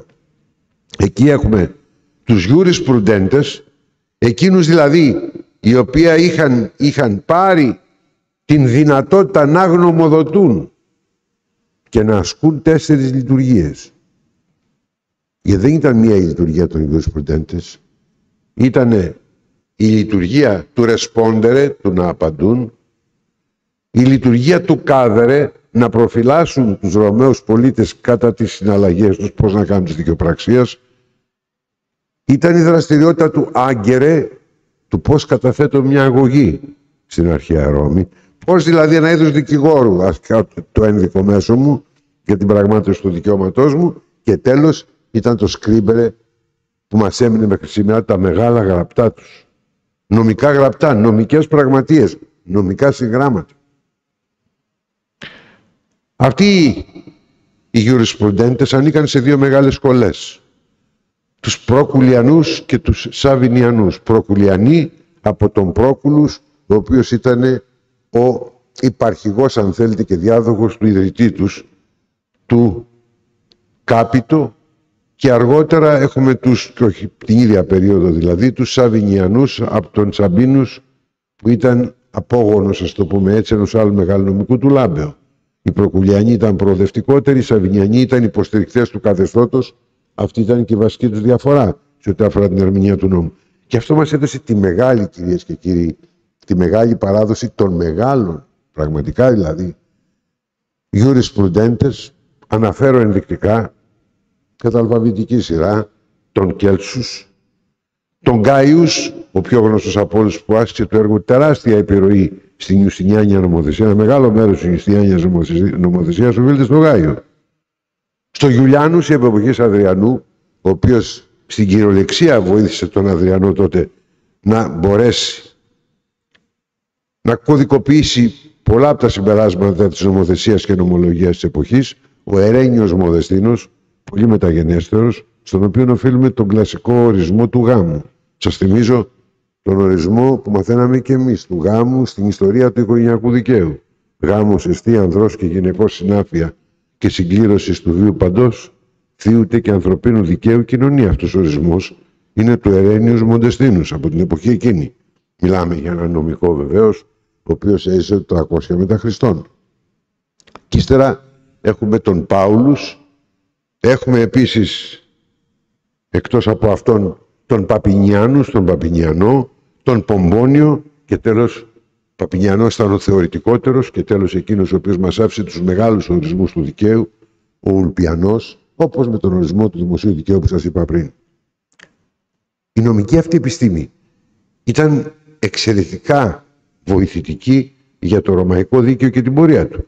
Γράφτηκαν συγγράμματα ρωμαϊκού δικαίου. Αυτό βοήθησε μετά να μετακενωθεί το ρωμαϊκό δίκαιο στη Βυζαντινή Αυτοκρατορία και μετά στο Μεσαίωνα, στην Ευρώπη και ούτε καθεξής, και να λέμε σήμερα ότι η βάση της νομοθεσίας μας στην υπηρετική Ευρώπη και η βάση της νομικής επιστήμης είναι το ρωμαϊκό δίκαιο και η ρωμαϊκή νομική επιστήμη. Πόσες φορές και σήμερα δεν παραπέμπουμε, σας έχω στην ομιλία μου μέσα, παραπομπές από το Γάιο ιδίως όταν λέει τι έγινε με το 12ο νόμο. Και για να φτάσω στο 12ο νόμο που είναι η βάση που δημιουργήθηκε η ρωμαϊκή νομοθεσία, από εκεί ξεκίνησαν όλα, ο 12ο νόμος δημιουργήθηκε γιατί δεν υπήρχε στην αρχή, ήταν οι λέγκες ρέγγε που σας έλεγα, δεν υπήρξε μια νομοθεσία η οποία επιτέλους να είναι γνωστή στους πολίτες και με την οποία να μπορέσουν οι πολίτες να έχουν τη δυνατότητα να ασκήσουν τα δικαιώματά τους. Αυτό συνέβη με το 12ο νόμο. Ο 12ο νόμος συντάχθηκε από 10 σοφούς της Ρώμης, είναι η λεγόμενη Decemviri Legibus Cribendis. Αυτοί μάλιστα κατά την παράδοση που αποδέχεται ο ίδιος ο Κικέρον ήρθαν και στην Αθήνα για να μελετήσουν την νομοθεσία του Όλνος και ορισμένα στοιχεία του 12ου νόμου, ιδίως για τον καθορισμό των ορίων, το δικαίωμα πρωτόλιο τότε του συνεταιρίζεστε ή το θέμα της κλοπής, είναι ζητήματα τα οποία μπήκαν στο 12ο νόμο υπό την επιρροή της νομοθεσίας του Όλνος. Ο 12ος νόμος, και έρχομαι για να τελειώνω στην υπόλοιπη πορεία του ρωμαϊκού δικαίου, σας είπα, ξεκινάει από τις λέγκες ρέγγιε, προχωράει με μια νομοθεσία διάσπαρτη στην πορεία, ώσπου δημιουργεί το 12ο νόμος η βάση, η ρακοκαλιά του ρωμαϊκού δικαίου. Και τι γίνεται μετά? Εφαρμόζεται ο 12ο νόμος, αλλά όπως είναι φυσικό, τα χρόνια, οι αιώνες περνούν, διαμορφώνεται η Ρωμαϊκή Αυτοκρατορία. Ο νόμος αυτός έχει ανάγκη από εξειδίκευση. Μπορεί να ήταν ικανός για τα χρόνια του. Άρχισε σιγά σιγά να φαίνεται το πρόβλημα. Τα χρόνια περνούσαν και εξειδικευόταν αυτός ο νόμος, ιδίως από πλευράς του ιδιωτικού δικαίου, γιατί ιδιωτικό δίκαιο κατά κύριο λόγο απηχούσε και ποινικό ο 12ο νόμος, και έχουμε την εξειδικεύσή του μαζί με την παραγωγή δημόσιου δικαίου μέσα από δύο κατηγορίες κανόνων. Τα Senatus Consulta ήταν οι νομοθετικές παρεμβάσεις της συγκλήτου. Εκεί η σύγκλητος η ίδια δεν είχε αυτοτελώς νομοθετική εξουσία. Τα Senatus Consulta ήταν εκείνα τα οποία ήταν γνώμες που εξέφραζε η σύγκλητος, ιδίως προς τα αντιπροσωπευτικά σώματα, τα κομίτια κεντουριάτα, τα κομίτια τριμπούτα και ιδίως τα κονκίλια πλέμπης, τα οποία νομοθετούσαν. Χρησιμοποιήθηκε όμως στην πορεία από αυτοκράτορες ικανούς όπως ήταν ο Αύγουστος Γιατί, ενώ είχε συμβουλευτική αρμοδιότητα, δηλαδή έλεγε ο αυτοκράτορας, ρωτάω τη Σύγκλιτο να το εισαγάγω αυτό στα αντιπροσωπευτικά όργανα. 2 βουλές στην ουσία ήταν αυτό το πράγμα για την εποχή της Ρώμης. Αργότερα, όταν απέκτησε μεγάλο κύρος η Ρώμη, η Σύγκλιτο, τότε και ενώ έφθινε η εξουσία των οργάνων αυτών και ανερχόταν η δύναμη του αυτοκράτορα, τι έκανε ο αυτοκράτορας? Για να μην φανεί ότι αυτοί παρεμβαίνουν, και ιδίως ήταν η τακτική του Αυγούστου, έλεγαν στη Σύγκλιτο: δεν παίρνεις εσύ την πρωτοβουλία να το εισηγηθείς αυτό στα κονκύλια πλέμπης, παραδείγματος χάρη? Όπερ και γινόταν. Έτσι έχουμε σημαντικά νομοθετήματα από σενάτους κονσούλτα της εποχής. Η δεύτερη κατηγορία διατάξεων εξειδικευτικών του 12ου νόμου ή δημιουργίας ενός δημοσίου δικαίου της εποχής ήταν τα λεγόμενα constitutiones principum. Ήταν δηλαδή διατάξεις του αυτοκράτορα. Και τέτοιες διατάξεις ήταν των εξής ειδών. Πρώτον ήταν τα λεγόμενα edicta, η καθαρά νομική παρέμβαση. Δεύτερον ήταν τα rescripta, τα οποία τα rescripta ήταν ένα είδος απαντήσεων σε αιτήσεις θεραπείας που γινόντουσαν. Ήταν τα decreta, τα οποία ήταν σαν δικαστικές αποφάσεις, και τα mandata, που ήταν οδηγίες του αυτοκράτορα στους λειτουργούς, τους δημόσιους, ιδίως στις επαρχίες. Αυτά εξειδίκευαν τον 12ο νόμο και τον αύξαναν σε επίπεδο δημοσίου δικαίου για την οργάνωση της Ρεσπούμπλικα. Για να φτιαχτούν οι κανόνες της Ρεσπούμπλικα με την οποία λειτουργούσε η Ρεσπούμπλικα. Το δημόσιο δίκαιο είναι καθαρά δημιούργημα των αυτοκρατόρων. Γιατί, όπως σας είπα, ο 12ο νόμος δεν είχε κατά βάση δημόσιο δίκαιο, ήταν ιδιωτικό δίκαιο και διαστικό δίκαιο και εν μέρει ποινικό. Τότε φάνηκε η αδυναμία του συστήματος αυτού να προχωρήσει. Και πώς φάνηκε? Δεν έφταναν ούτε τα ντεκρέτα ούτε ο 12ος νόμος, ιδίως στο αστικό δίκαιο.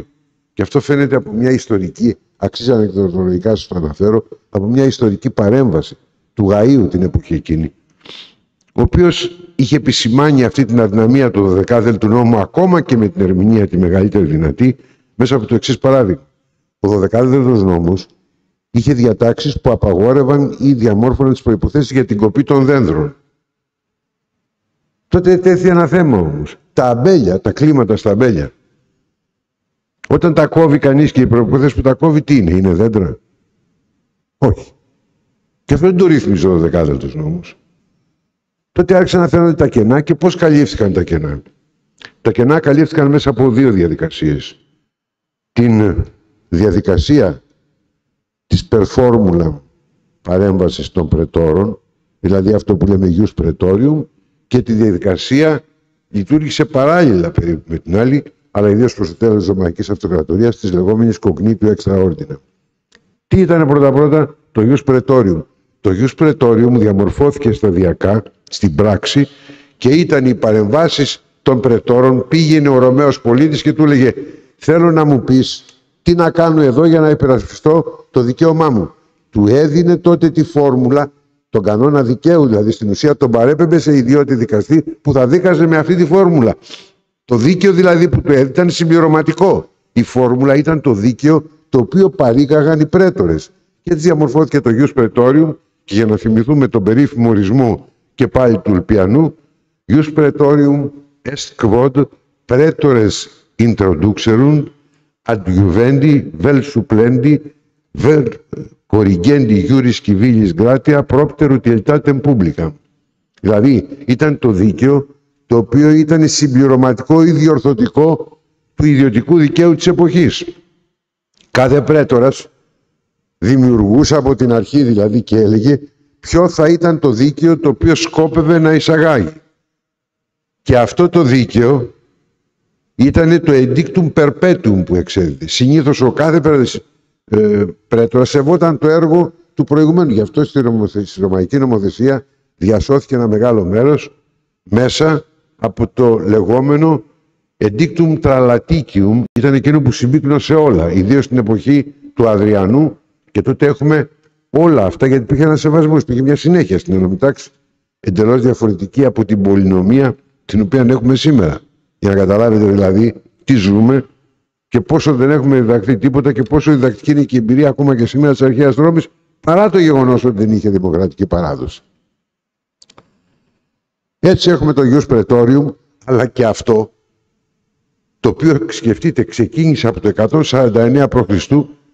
μέσα από την Lex Ebutia, που το καθιέρωσε επίσημα, και τελείωσε το 342 την εποχή του Μεγάλου Κωνσταντίνου. Σταμάτησε το Ius Praetorium.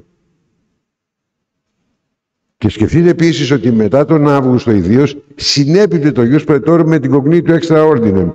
Η Cognitio Extra Ordinem ήταν και εκείνη ένας τρόπος παραγωγής κανόνων δικαίου, αλλά από τον αυτοκράτορα, όχι από πρέτορες, ο οποίος απαντούσε στα ερωτήματα που έθεταν και βεβαίως αυτός διαμόρφωνε τις γενικές αρχές της επίλυσης της διαφοράς. Για σκεφτείτε.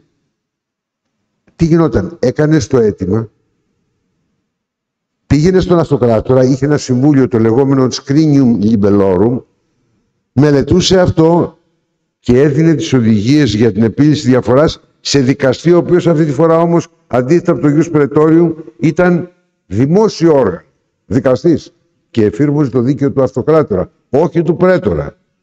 Γι' αυτό λέγαμε εξαιρετική διαδικασία. Και στην πορεία έχουμε εξαιρετικές νομοθετικές παρεμβάσεις μέσα από τέτοιες γενικές αρχές, από τις απαντήσεις των αυτοκρατόρων, κυρίως του Αδριανού και ιδίως του Σεπτίμιου Σεβίρου. Τα αποκρίματα, όπως λεγόντουσαν την εποχή εκείνη, του Αδριανού και του Σεπτίμιου Σεβίρου, ήταν εκπληκτικές συλλογές και μας σώζονται ακόμα και σήμερα. Αξίζει να τις μελετήσεις. Στην ομιλία μου μέσα αναφέρω και συγκεκριμένες παραπομπές που, αν θέλει ο μελετητής, μπορεί να είναι περισσότερο. Και γιατί λέω να είναι περισσότερο? Κυρίες και κύριοι, ξέρετε πόσο επίκαιρα είναι τα θέματα αυτά των γενικών αρχών, που οι Ρωμαίοι αυτοκράτορες τα πήραν κυρίως μέσα από τη στοική φιλοσοφία, γιατί περισσότεροι από αυτούς ήταν οπαδοί της στοικής φιλοσοφίας και ιδίως του Επίκτητου.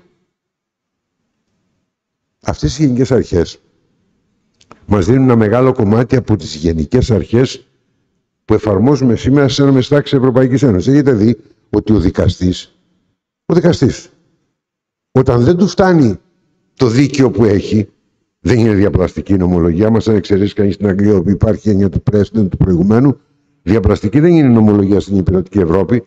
Μπορεί να φτάσει μέχρι την παραγωγή γενικών αρχών. Από συγκεκριμένους κανόνες παράγουμε γενικές αρχές. Αυτό έκαναν οι αυτοκράτορες. Οι γενικές αρχές, οι σημερινές, έχουν την καταγωγή τους στα αποκρίματα των Ρωμαίων αυτοκρατόρων μέσα από την Cognitio Extra Ordinem.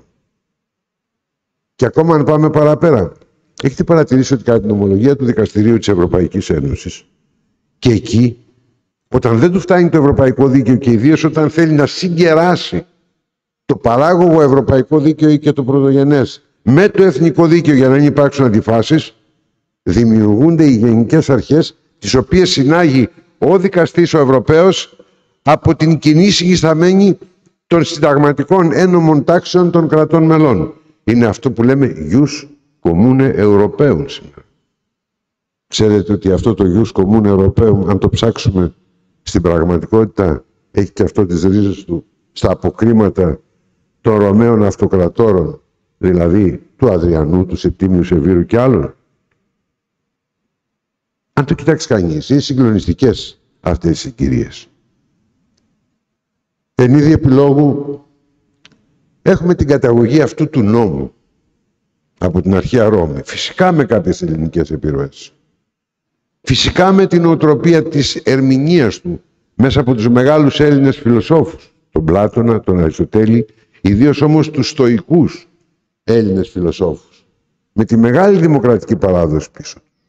Και αυτό επηρέασε και έβαλε ρήτρες και έβαλε γενικές αρχές, όπως της αναλογίας παραδείγματος χάρη, όπως η ρήτρα ex bono et equo, και όλα αυτά που συναντάμε ακόμα και σήμερα είναι ρωμαϊκής καταγωγής. Ο νόμος τότε ήταν ένα στιβαρό κείμενο. Σας θυμίζω η δομή του νόμου πώς μας έχει μείνει ακόμα και σήμερα. Ποια ήταν τα τρία στοιχεία της δομής του νόμου στη Ρώμη? Η πρεσκρίπτιο, η αιτιολογική έκθεση του νόμου σήμερα. Η ρογκάτιο, ο κανόνας δικαίου που θεσπίζεται μετά. Και η σάνκτιο, την είχαν χωριστά οι Ρωμένοι, οι κυρωτικοί μηχανισμοί παρακάτω. Γι' αυτό εφήρμοζαν τον νόμο με την λογική του dura lex et lex, φυσικά με τις γενικές αρχές που απάλληλαν αυτή την αυστηρότητα. Αυτό που μας λείπει σήμερα και μας δίνει την εικόνα της φθοράς της αντιπροσωπευτικής δημοκρατίας είναι το εξής. Πρώτον, το γεγονός ότι ο νόμος δεν έχει την ίδια την δυνατότητα των κυρωτικών μηχανισμών. Δεν μιλώ για το διεθνές δίκαιο, κυρίες και κύριοι, το βλέπετε, στο διεθνές δίκαιο στην ουσία δεν υπάρχει κυρωτικός μηχανισμός, γι' αυτό το διεθνές δίκαιο είναι σχεδόν ανύπαρκτο από πλευράς κανονιστικής δύναμης. Αλλά και στις εσωτερικές ένομες τάξεις, μέσα από την επικυριαρχία του οικονομικού επί του θεσμικού, βλέπουμε ότι ο νόμος στην πραγματικότητα δεν έχει τη δύναμη να εφαρμοστεί στην πράξη, ιδίως απέναντι σε μεγάλες αποφάσεις οικονομικού επίπεδου που λαμβάνονται στον χώρο της παγκοσμιοποίησης από τους μεγάλους φορείς παγκοσμιοποίησης. Μπορείτε να μου πείτε ένα νόμο ο οποίος θα θελήσει να βάλει φρένο, παραδείγματος χάρη, στην τραπεζική παγκοσμιοποίηση σήμερα σε μια χώρα. Μπορείτε να μου πείτε ποια θα είναι η επιρροή της στην πράξη. Όταν αυτοί έχουν τη δυνατότητα της κύρωσης να σου υποβαθμίσουν την οικονομία λέγοντας δεν με ενδιαφέρει τι κανόνα δικαίου εφαρμόζεις. Αν πάρετε τους μεγάλους οίκους αξιολόγησης, θα σου υποβαθμίσουν την οικονομία και ό,τι και να τους πεις. Εγώ εφαρμόζω ένα νόμο που δημοκρατικά, ξέρετε, αυτός ο νόμος θεσπίστηκε, θα σου πούν δεν με νοιάζει. Καταλαβαίνετε τι σημαίνει αυτό για τον νόμο. Όπως επίσης βλέπουμε αυτό που λέμε soft law στην εποχή μας. Ναι, το soft law έχει κάποια σημασία, ιδίως σε ό,τι αφορά την αποδοχή του δικαίου από τον πολίτη, γι' αυτό είναι απαραίτητο να τον αποδέχεται ο πολίτης αυτή η αποδοχή. Όμως η μεγάλη επέκταση του soft law και η αντικατάσταση του κλασικού νόμου από την έννοια του soft law, αντιλαμβάνεστε τι επιρροές έχει. Γι' αυτό σας είπα. Μέσα από την παγκοσμιοποίηση, την επικυριαρχία του οικονομικού επί του θεσμικού, ο νόμος, ο δημοκρατικός θεσπισμένος νόμος, ο νόμος εκείνος ο οποίος έλκει την καταγωγή του από την αρχαία Ρώμη με τις όποιες ελληνικές επίσης επιρροές, αυτός ο νόμος πάσχει σήμερα. Για να χρησιμοποιήσω μια φράση που είχε πει ο Γκέρινγκ, είναι ο νόμος αυτός φως που δεν φωτίζει, φωτιά που δεν καίει. Πώς μπορεί να υπερασπιστεί κανείς τα δικαιώματά του μέσα από αυτό? Γι' αυτό βλέπουμε όλη αυτή την αδυναμία υπεράσπιση των δικαιωμάτων. Γι' αυτό σας είπα, η αναγωγή στις ρίζες μας βοηθάει. Για να μπορέσουμε να αμυνθούμε απέναντι σε αυτή τη λέλαπα περιθωριοποίησης του νόμου και του κανόνα δικαίου και απέναντι στη φθορά της αντιπροσωπευτικής δημοκρατίας, πρέπει να γυρίσουμε και να δούμε τι ήταν εκείνο το οποίο τη στήριξε μέσα από τον νόμο κατά τις καταβολές του στην αρχαία Ελλάδα, ιδίως όμως στην αρχαία Ρώμη. Ίσως να είναι λίγο μελαγχολική η διαπίστωση. Ίσως να είναι υπερβολικές οι απαιτήσεις από τον καθένα από εμάς.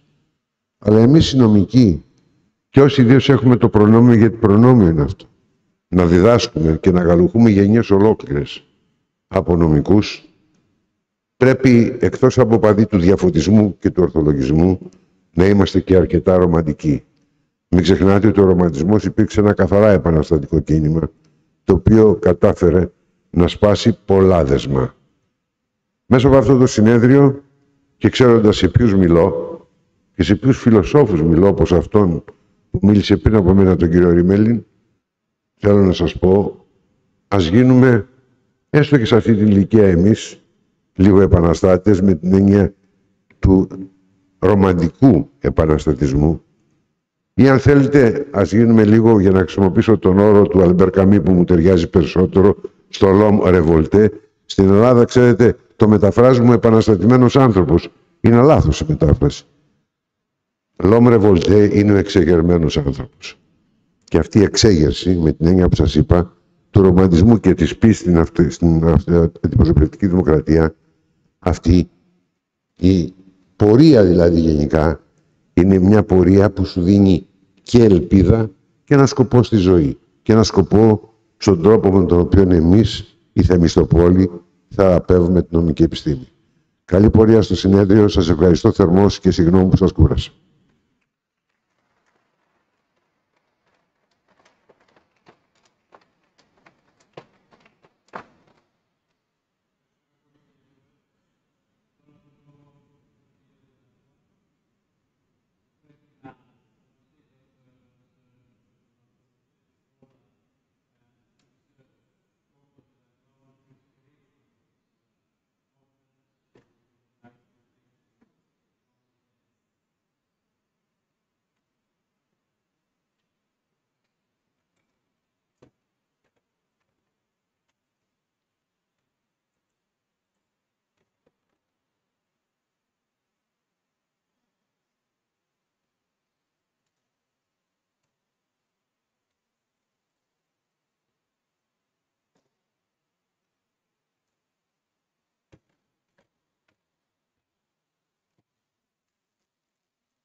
Monsieur le Président de la République, mes chers co-présidents de notre session, I am very happy and honored to be a speaker just after a former President of State. And I thank you for your kind attention which you're paying to our endeavor to explore the relationship between the ancient and the modern democracy. I unfortunately could not follow every word you said, but I thought it was music in our ears. Even if you don't understand Greek, your speeches are like music. And one day, when I'm able to read what you've said, I hope to be able to understand it. Now, already Professor Nida Rümelin pointed to the fact that maybe Plato would have had quite a different view about our democracy in thinking and appreciating the fact, probably, that it was a kind of mixture, or shall we say it more positively, a combination. Yes, so Plato might have been rather pleased. And I think he would have rather pleased that the principle or his ideal of the philosophers sort of becoming the kings has become true in your person. Because here is a great scholar and philosopher who actually rose to the head of the state. So in you, we recognize a realization of the Platonic ideal. I would like to thank you for your attention, and I would like to thank Professor Nida Rümelin for his kind contribution, his intellectual contribution, but also to his financial contribution, because without it, I think we German and Austrian participants would have found it a little difficult to come here today. Now I would like to express many thanks, but I will leave this to the end of my little address because there are so many people to be thanked for this event. Of course, until then, you will please appreciate every word which I'm saying, not as a scholar, but as a citizen, as a token of appreciation to the contribution of Greece to the idea of humanity and democracy. I've come here with a manuscript of 39 pages and 107 footnotes. Mr. President of the session, will we have the opportunity to add another day?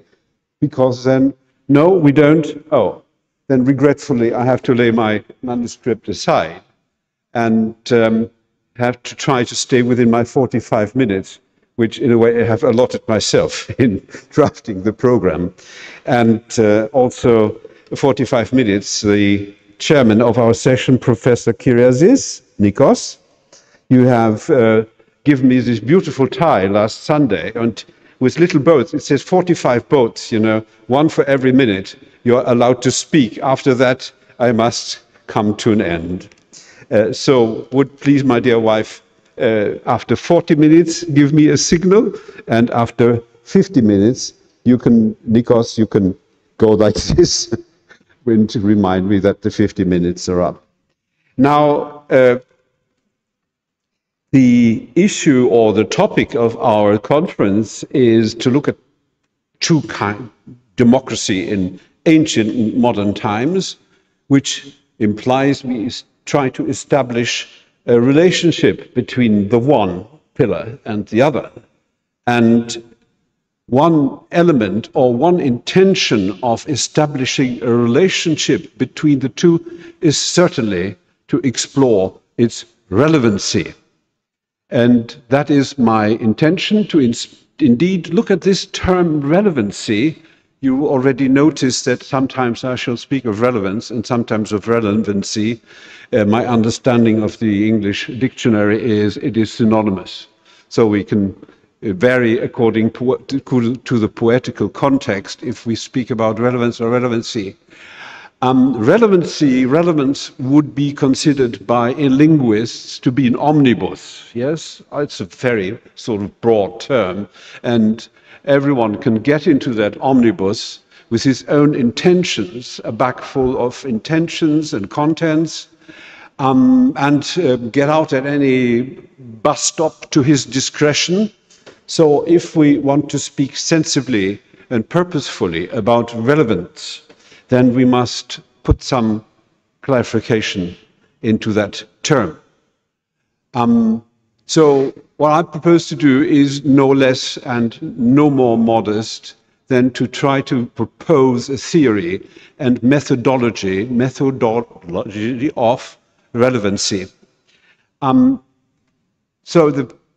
Because I had to lay my manuscript aside, maybe we do this best by addressing 3 P's, like the parental relevancy, the philosophical relevancy, and the political relevancy of the ancient democracy for our own times.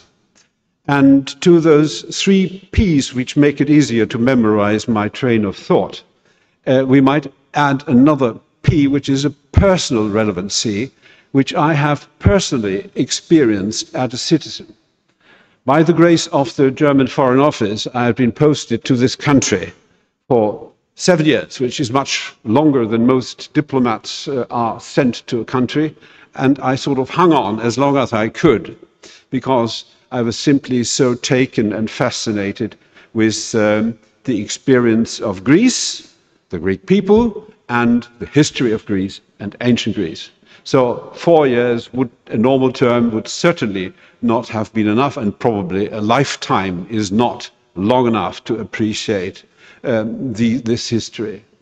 So at the time, we lived high up on the Penteli mountain, and overlooking the 2 plains of Attica. It was all there. There was Athens in the distance. There was the Acropolis, which I could only identify with my binoculars, Piraeus beyond. But when I climbed up behind the house to a mountain pass, avoiding certain snakes which were sunbasking very often on my path, very beautiful adders with red ears, only on Penteli mountain they exist. I hope they still exist with all these wildfires. I could see the Marathon beach. I could look down on Marathon, that beautiful beach of Schinias, where we spent so many Sundays, when I put my hammock on between pine trees, and there I became aware of the grounds on which I was spending my Sunday, with the Battle of Marathon on the 11th September 490. Now you'll be very surprised to say 11th September, then I say, please, when you go home, so open your Herodot.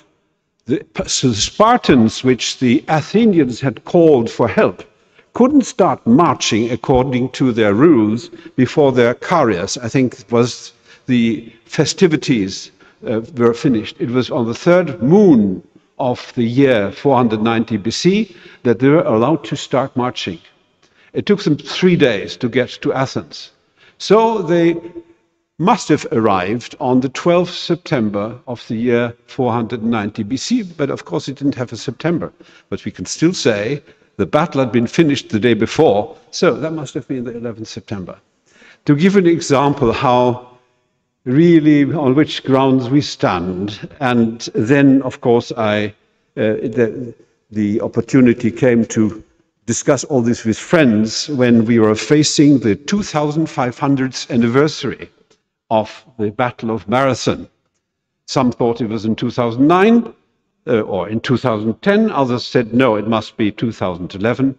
Probably the latter is the truth.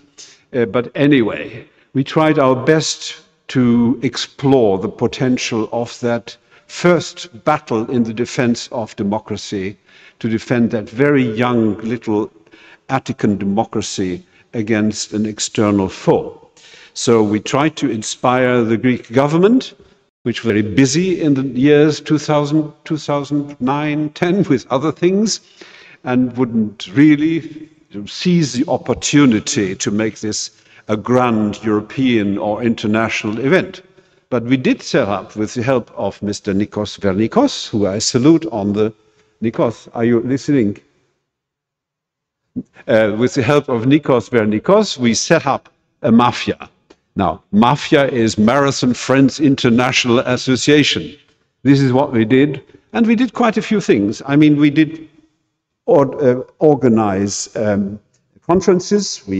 I had the honor to write, which is pretty unusual for a German diplomat, about Greek history in Historia. We went to the European Parliament. We organized a sailing regatta, because I'm also a keen sailor, from Marathon Beach round the Cape Sunion to Faliron, and you know what sort of the historical relevance that would be. But probably the greatest effort was to publish, to firstly agree on and then publish a marathon 2,500 declaration. The subtitle reads, "For a Renewal of Democracy, Lessons from the Classical Athenian Experience." There is already our urge to make that classical experience relevant. Now, we were citizens. We didn't have any historians amongst us, but we sat down in his wonderful Turkish parlor of the gentleman who is directing our session, Nikos Keriazis, or in my living room, and we discussed it fiercely and quite with great controversy sometimes. And is freedom or equality the origin of Athenian democracy? In our declaration, 21 articles for the 21st century, we stressed above all the commitment of that polis to the common good, to the commonwealth. Yes, maybe you would say freedom and equality, these are two sort of combined values, but I think it was especially concentrated and oriented towards the commonwealth. We did so in such a manner and intensity that one of our participants, a very prominent economist of this university, may I say it, George Bitros, said, "Oh, this is becoming too egalitarian and too communitarian." So he said, "I wish you luck, but it's nothing for me as a liberal marketeer what you're doing." So I am very tempted to read out the 21 articles and of this declaration. But one day, I do hope, if we continue our Greek-German-European effort of exploring that, that may become an issue. Of course, we expressed ourselves as citizens. And I think rereading it, we must be very much aware that we are, of course, inclined and tempted and seduced to look at antiquity, to look at history from our political standpoint. Now, very liberal would probably say freedom was the flame which lighted it all, yes? And socialist or social democrat said, wait a minute, the reforms which actually led up to the polis, democracy, they were egalitarians. Solon and Cleisthenes, Ephialtes, these were steps, egalitarian steps. And freedom only comes up in the funeral speech, Pericles, as a kind of fruit which fell from the tree of equality. Now, I'm not expressing myself as to which is the truth. I just give you an example how we have to be aware, if we look at history, what our own standpoint is. Yes, gnosis auton, it says said on the Apollon temple, and that means the extension of that is, please, people or everybody must realize it's an ethic responsibility to know why you think what you think. And that is, I think, an important element, which I've also learned is a leitmotif of Greek tragedy. My teacher in this learning about Greek tragedy and the principle of critical self-reflection is another professor of this university, Yannis Varoufakis. He came to one of my art events, which I organized in 2017, and off the cuff, he spoke of the principle of critical self-assessment as a leitmotif of Greek tragedy. And I've greatly profited from that. After that speech, I said, why did you have to become a finance minister? You could have been a wonderful professor of philosophy, which I don't know if he appreciated it, and off he went on his motorbike. So, Gnosis auton also applies, I think, to our academic effort to explore the relationship between the modern and the ancient democracy experience. Relevancy. If we look at relevancy and how relevancy has been theoretized, become the subject of historiographical theory, I must say I've looked for it in vain. I didn't find much. I did find a short reference in the writings of Johann Gustav Droysen, yes, when he said in a heuristic approach, well, the important thing is to ask the right questions according to their relevance. There we have a trace of relevance in the history of history, and I think it would be interesting to follow it up. But maybe the historians will tell us more about the theory and the methodology of relevancy. Otherwise, I think this is the opportunity today to develop that theory. And how do we develop a theory?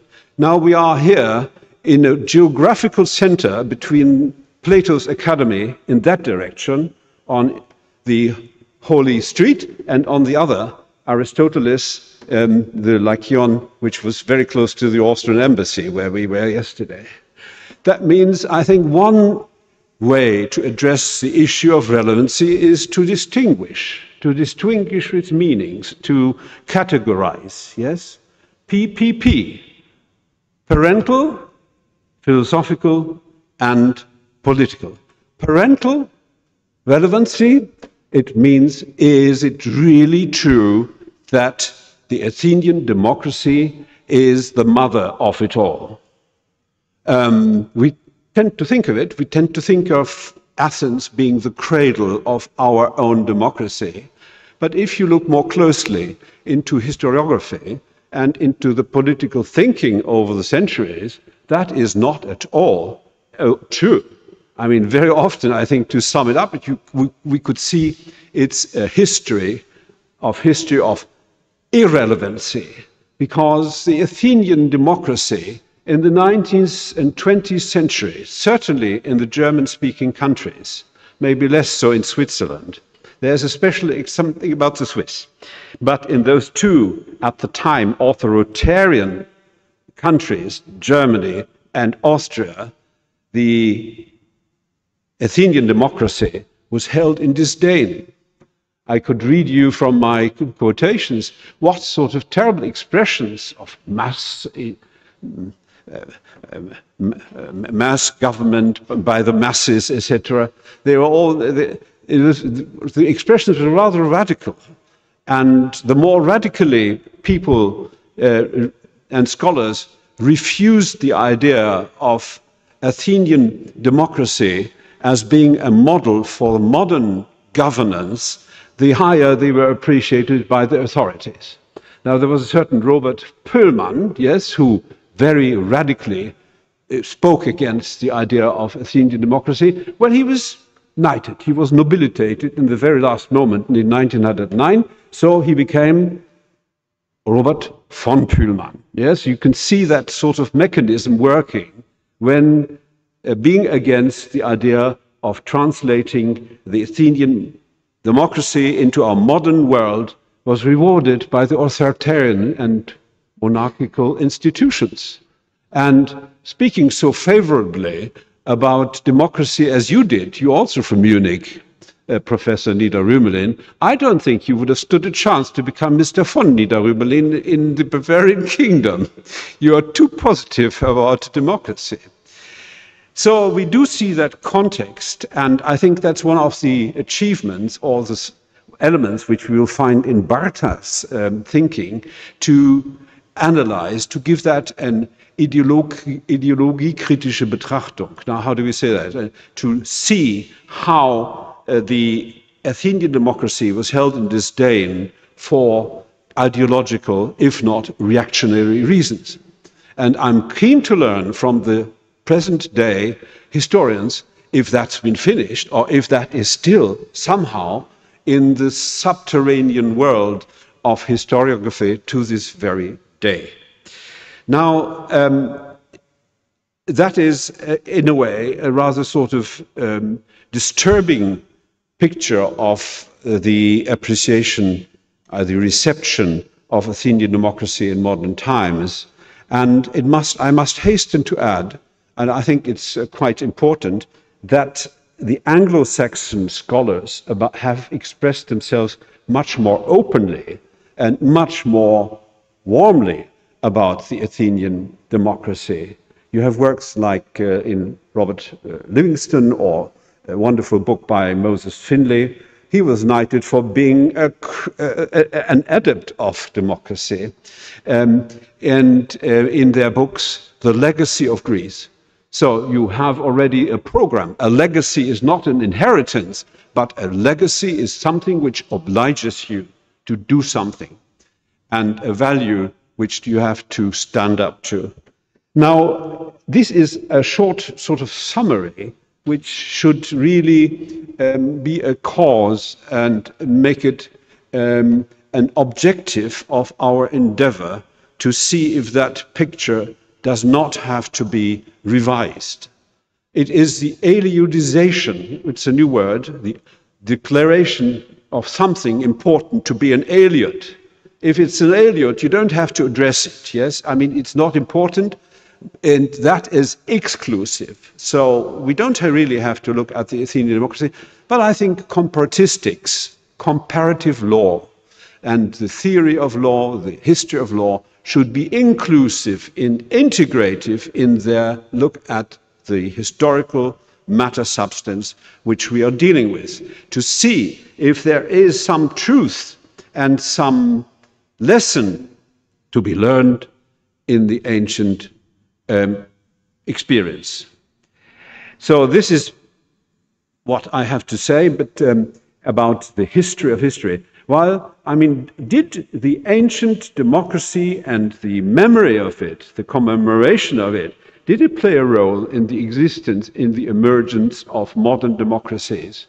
The French Revolution had a very short flirtation. The Jacobins were flirting with the idea of Greek democracy, but then came the Thermidorians, and they said, oh no, that democracy of the Athenians was a democracy of slaveholders, and we don't want this, yes? And it's a tradition, of course, of thinking which continues in the Marxist socialist analysis of the Athenian democracy, slaveholder democracy. Very strangely, the French Revolution chose another model of a slaveholder republic, the Roman Empire, as their model. It's very strange. I mean, rejecting the one slaveholder democracy to then sort of opt for the ideal of another empire and producing very soon a consul and an imperator. So that is, the French Revolution is not a good example. 1848, I think that deserves greater attention if the rebels and of the Democrats of the 1848 rebellion in Germany, Frankfurt and Vienna, to what extent they had been motivated by a Greek example. I think that's a desideratum. 1949, to jump ahead, was the Greek example, the ancient Greek example, an element in the emergence of democracy in Germany? Well, the emergency of democracy in Germany had other reasons, the total failure of that empire before and the fall of the Third Reich and American re-education. So this is, but there are some notable exceptions. One notable exception is the American Revolution. I learned it from Professor Schmitz that I should have a look at the Federalist Papers. And in the Federalist Papers, Alexander Hamilton, John Jay, and James Madison did, in fact, look at the ancient polis of Greece as a model to look up to for that new republic. But not democracy. Yes, democracy, they said, direct democracy. I think there was a misunderstanding. There's a semantic point. How can we introduce direct democracy in a continental expanse? But then Thomas Jefferson came 10 years later in the 1790s, and he explicitly called his party Democratic Republican Party. They dropped the Republican and gave it to somebody else, but it's still the Democratic Party. So actually in Kamala Harris and her candidature, you can see an element of rehabilitation of the ancient democracy as a model to look up to. And there is, of course, another very important exception from this disdain of the ancient democracy, and that is, where's Mr. Kapodistrias? Over there, I think, yes, behind the flag. We are here in the Kapodistrian University, and Greece, the Greek independence struggle is closely related to that sort of collective memory of the ancient democracy. Yes, there is by Petros Mavromichalis, yes, this manifesto to the Western world: do not let the flame which illuminated you die. Come to our help, yes? And so they did. And it was very much that memory of the Philhellenes, and not so much the ones who came to fight. That was a tragedy, really. But the ones who spurred their governments in London and Paris to come to the help of the Greeks, which saved the Greek Revolution, yes? Up to the moment of the Battle of Navarino, when a cannon shot went off by accident, and poor Codrington, the British admiral coming home to London, was almost court-martialed for destroying the Turkish fleet. So definitely, and I'm very touched by this effort of the Greek revolutionaries to already, in the middle of that war, establish a constitution. Yes? Then we all know the powers felt they needed a king, and there he is, yes, and who wouldn't give the people their constitution. We know that history.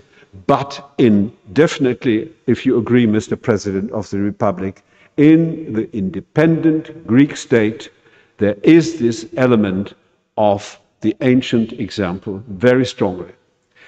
In philosophy, and here we come to the second P, the philosophical relevance, pretty much the same picture that Jean-Jacques Rousseau, you mentioned, John Locke, Kant, they looked up, of course, to Greek philosophy, and they were enlightened by Greek philosophy. But at the same time, democracy, the way they understood it, yes? And of course, they saw themselves in the continuation, the footsteps of Plato and of Aristotle, who had this reticent or distant relationship. Now let's speak about Plato and Aristotle and democracy for a moment. And I know, you may know or may not know, that the chairman of the session, Nikos Kyriazis, and myself, we've published a book about Platonic love, yes? And of course, I mean, we think that Plato may have been wrong on, or certainly errant on three issues: art. He didn't understand much about art, in my view. Love and democracy, yes? But he was a child of the democracy. Is it conceivable that Plato would have thought the way he thought, in freedom, with his freedom, without a history of 100 years of democracy? So Plato, in my view, it was a brainchild of democracy without knowing it. There was not much gnosis auton in his refusal of democracy. So I think that may be the case also for the Enlightenment philosophers. They were not the brain children of that ancient democracy, but they were the brain grandchildren of that democracy, because they took their wisdom from Plato. If Plato was a child, they were the grandchildren. The logic is pretty. Well, I think we must look at two challenges to that idea of the Greek ancient democracy being the mother of it all. And that is firstly an anti-Eurocentristic reproach. And we are learning from people like Amartya Sen, the Nobel Prize winner for economy, that, democracy was practiced in certain states of northern India long before the Greeks ever thought of it, yes, in Upper India. But what is the relevance, what has been the historical relevance of Upper India for our modern democracies? That would be my question. And coming here, my anthropological daughter sent me a book by David Graeber and David Wengrow. And they say, look here, anthropologists like her, and they say, no, well, look here, the real inspiration for the modern democracy was the practice of Native American tribes, because they had democratic structures. And not only did they in fact have democratic structures, but the idea of the democratic noble savage was quite an important sort of guideline for the Parisian intellectuals in the 18th century. I will not express myself on the truth of it, but I will finally mention the third challenge to the idea of relevancy, of parental and philosophical relevancy, and that's the Marxist Engels challenge. It's historical materialism. In the thinking of historical materialism, it is the governments, the system of governance must be seen as a reflection of what is really important, the material basis, the Produktionsverhältnisse. Yes, so in that way, we would have to, sadly, and it's rather shocking, look at capitalism as being the ground which is exercised in the best possible manner in a democratic constitution. Well, I think we don't have to come to the conclusions of Marx Engels, but we certainly should also look at that possible explanation, because it is very important. If the idea, if there is something in histomat, historical materialism, any change in the basis of the Produktionsverhältnisse would also lead to a change in governments. And what we're seeing at the moment is one of your subjects, Professor Niederrümelin or Dr. Weidenfeld. We do see a move from industrial Produktionsverhältnisse to digital Produktionsverhältnisse. Yes, I would put you the idea, before you the idea, it's no longer the Produktionsverhältnisse which determine the Überbau, but it is the Kommunikationsverhältnisse, digital capitalism. So this is just to mention this idea, a bit of the philosophical relevancy background, which we may find fruitful, and I turn to the political relevancy. And there we need to subcategorize into the following: the contemporary, the day-to-day politics relevancy, the legal, constitutional relevancy, and finally, the third point, the quintexistential relevancy. And to just shortly say, how nice would it be if in the day-to-day political life, liberals would, in their speeches about a tax reform, point to the flame of freedom, which must not be endangered, and the Social Democrats or socialists would say, no, democracy requires not only theoretical equality, but factual equality, and the spread between the rich and the poor is too wide, the gap is widening and in danger. So I just say how interesting it would be if we would see such references to a parliamentarian, in a parliamentarian debate, and how much it would add in value, how much added value such a historical reflection would be. Legal, constitutional, I think Professor Rümelin has already mentioned the Constitutional Court, which comes again and again to that point where they have actually nothing in our basic law, just the mention of democracy. And how can they, what do they think about democracy? Where do they take their wisdom from? Yes? And how can they, I mean, interpret the law, interpret democracy, without ever having looked at ancient democracy? So that would be interesting, another desideratum, to look into the idea of democracy, the concept of democracy, in the jurisdiction of the Karlsruhe Constitutional Court. The third point and subdivision of political relevancy, it's the quintexistential relevancy, as I would call it. Why and how did, under which conditions does democracy emerge? Which are the prerequisites for democracy? What do we see in the emergence? What sort of elements, conditio sine qua non, were responsible for bringing about democracy first in ancient Greece? What are the prerequisites of the modern democracy? And can we learn from the prerequisites, the ancient prerequisites, something about the prerequisites of modern democracy? As we will come to the point, I think, when we discuss that question which is on our agenda, why in Greece? Yes, and there are many. I tend to favor a rather sort of topographical and cultural explanation for this. But about modern democracy, the second point of that quintexistential relevancy is under which conditions must be reunited in order for democracy to continue.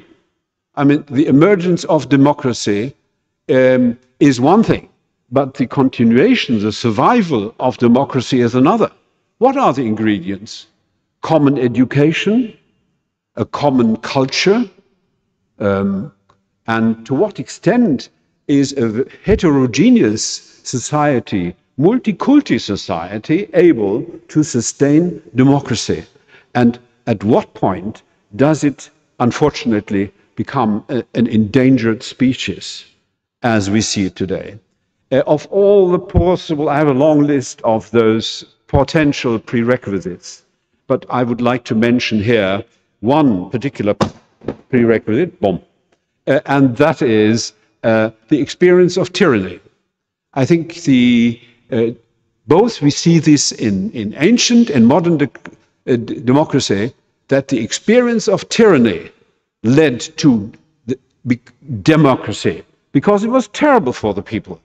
In the case of ancient Greece, of the Solon, of the Cleistinian reforms, in case of the tyrannicide by Aristogiton and Harmodius, yes, there was this element of anti-tyrannic, and that, I mean, was an important element. It became even more so an important element after the experience of the tyrants, of the 30 tyrants. Yes, the 30 tyrants, 404, 403 BC. I think those 8 months of totalitarian tyranny impregnated the Athenian democracy of the 4th century. It lasted, after all, for another 80 happy years until Alexander came, and we could also discuss the discussion why this came about. So we do see, and the same questions can be asked for modern democracy. Which are the prerequisites?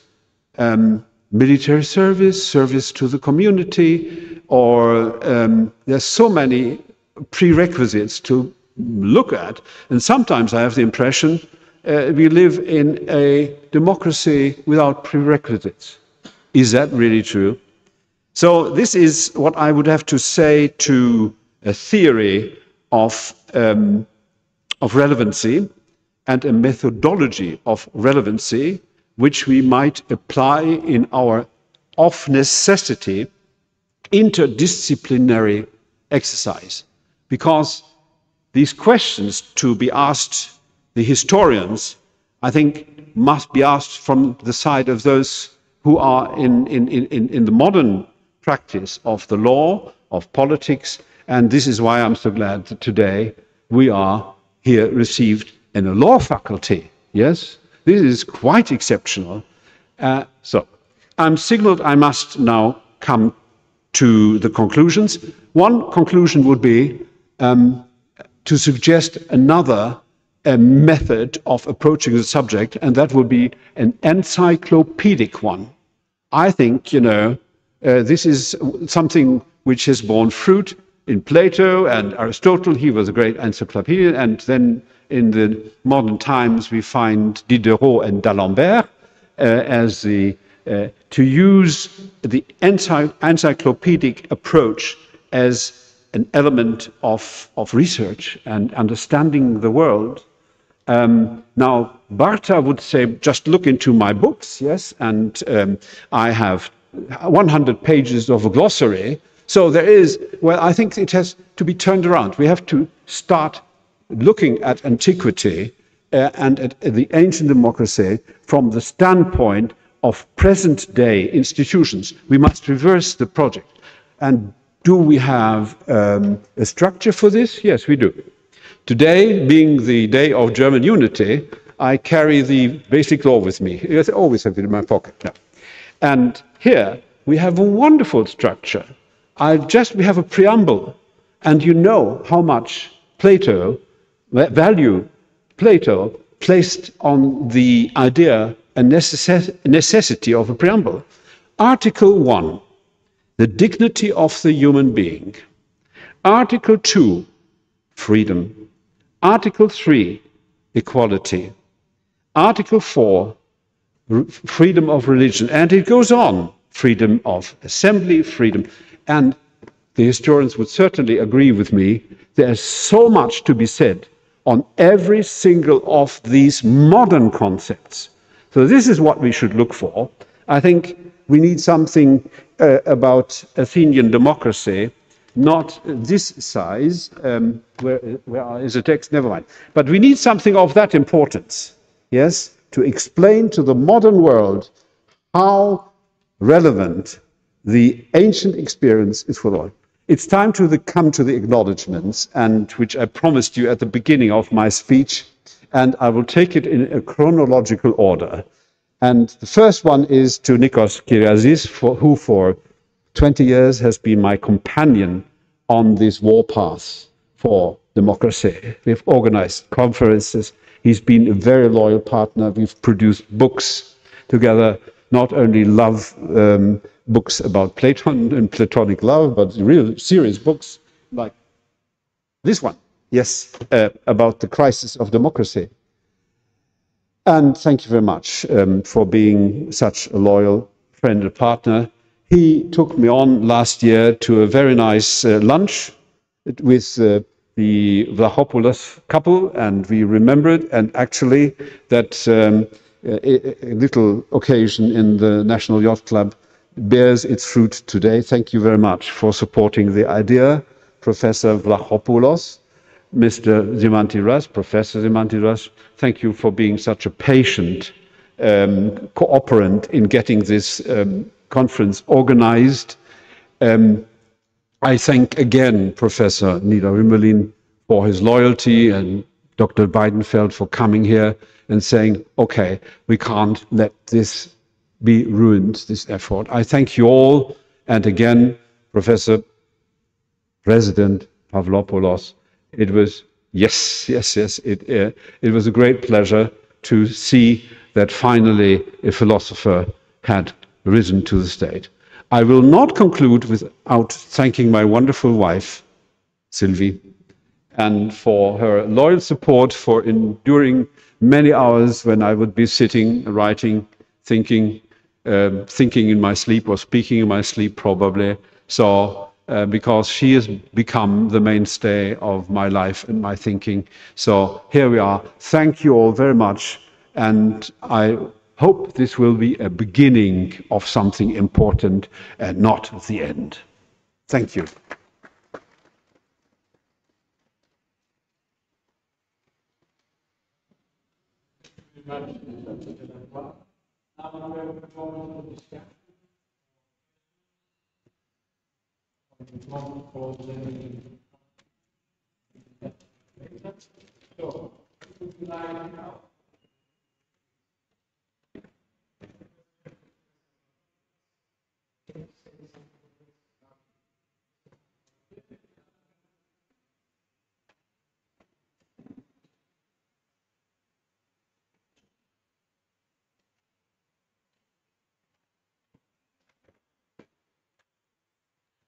A question to Professor Pavlopoulos.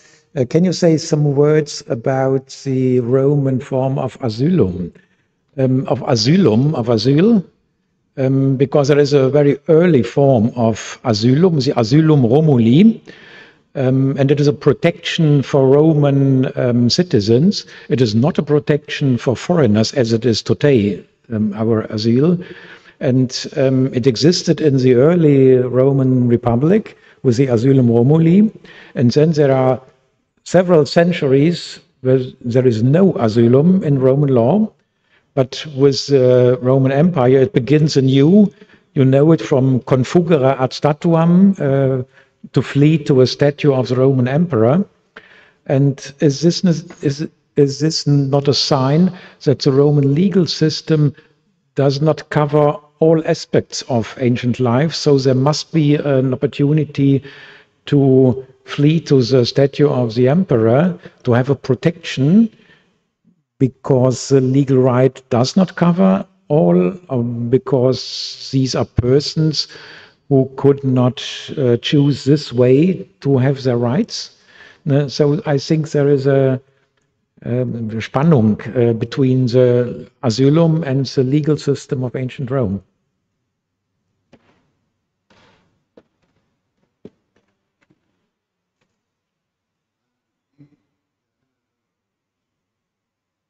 Oui.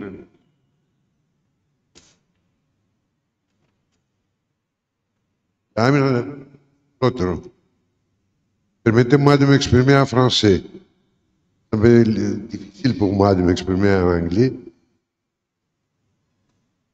Vous avez signé un élément de la tradition de la religion grecque qui est très important, contre la distance qui existe entre les droits grecs et les droits romains. Je l'ai signalé il y a quelques instants quand j'ai parlé. En Grèce, nous avons un régime démocratique. La démocratie moderne, la démocratie représentative, doit la Grèce. C'est le modèle de la Grèce. Vous voyez, il y a quelque chose qu'il faut voir. Les Grecs, nous sommes. Faites, si vous voulez, la distance entre la démocratie représentative et la démocratie directe de la Grèce ancienne. C'est l'idée de la démocratie. L'idée de la démocratie existe. La démocratie directe. Oh, pardon. Quelle est cette fois? Absence et ce qui, aujourd'hui, prône en quelque sorte la démocratie. Et si nous avions une démocratie directe, on pouvait exercer pas envers des décisions qui seraient prises dans la direction de la démocratie directe, sans la protection de la minorité. Voilà. En tout état de cause, en Grèce, il y avait la démocratie. Nous trouvons la première idée.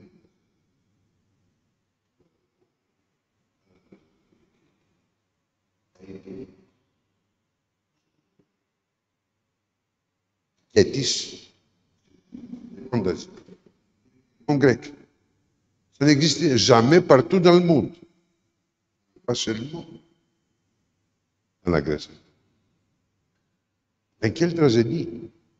Une tragédie dans laquelle on voit aussi des éléments démocratiques quand il existait seule la royauté. Voyez, Aïkétides, ce qui demande. Aïkétides étaient les filles d'Égyptos, partie d'Égypte, parce que vers elle les épouser, et ils sont allés à Argos.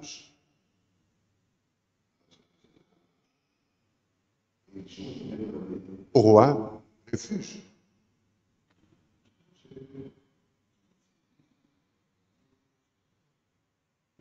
Asilo. Droit d'argos.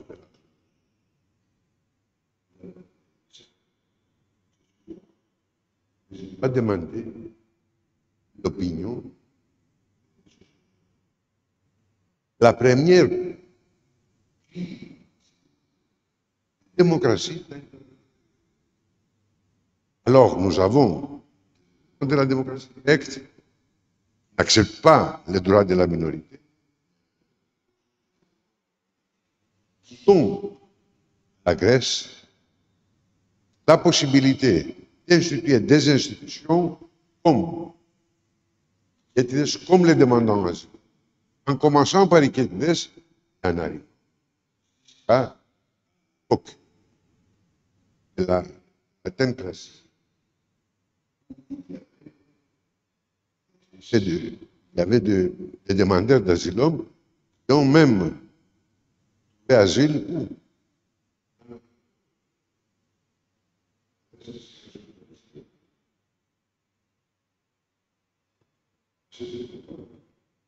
Demandé. Personne.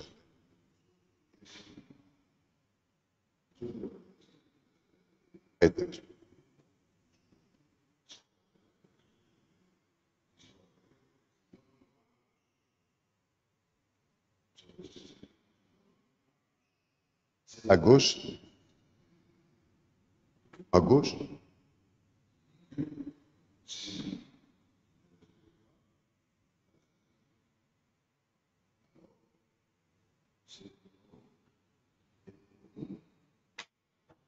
va pas être respecté.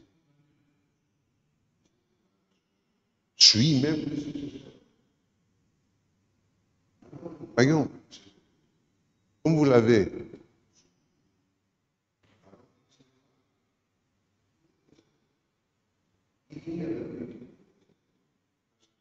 Astre.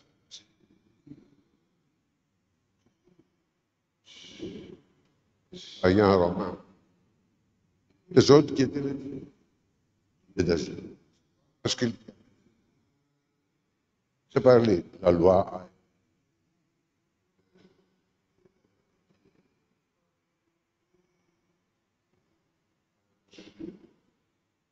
Nous devons la loi.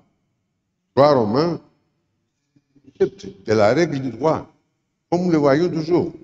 On devine quel Seigneur.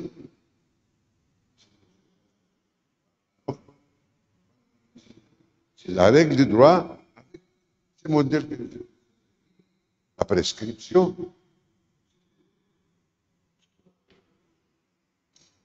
Le préambule, rogatio, texte, sanctio.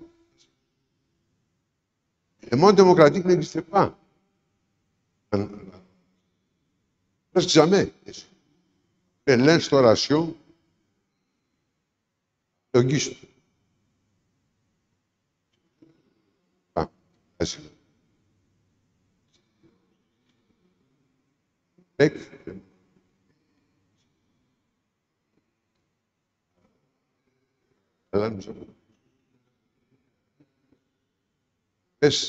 les citoyens grecs, citoyens athéniens. Il y avait des citoyens athéniens, etc. Presque à tous, tous les habitants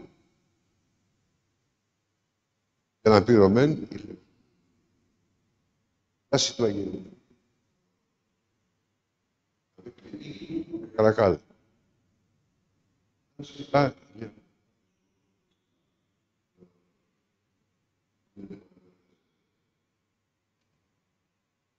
des causes.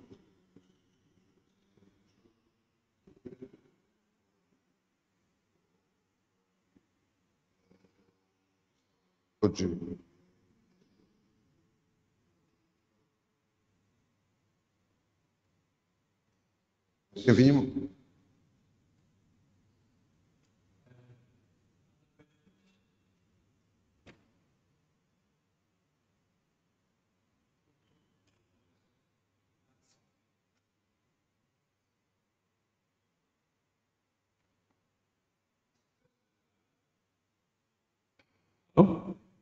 So grateful you brought up examples of the seeking asylum. Mention of asylum to be so linked to the idea of democracy. King Pelasgus, yes, was in a state of apory, two conflicting principles: protect his community or grant the asylum to the virgins from Egypt, yes, and the Egyptian persecutors were expected to cause havoc to them. So there were two elements in this. King Pelasgus said, no, I cannot solve that moral, ethical conflict in two contradictory sacred principles. So it better be the ones who have to bear the consequence to decide. So, I mean, that is an idea of democracy, that those have to bear the consequences. So, as it is in a tragedy by nature, we do see the democratic principle as a catharsis for conflicts of interest, not of interest, values, ethical commandments, and no differently be decided by decision. So the idea of the asylum and decision of the people is there. Just something which I'd like shortly to.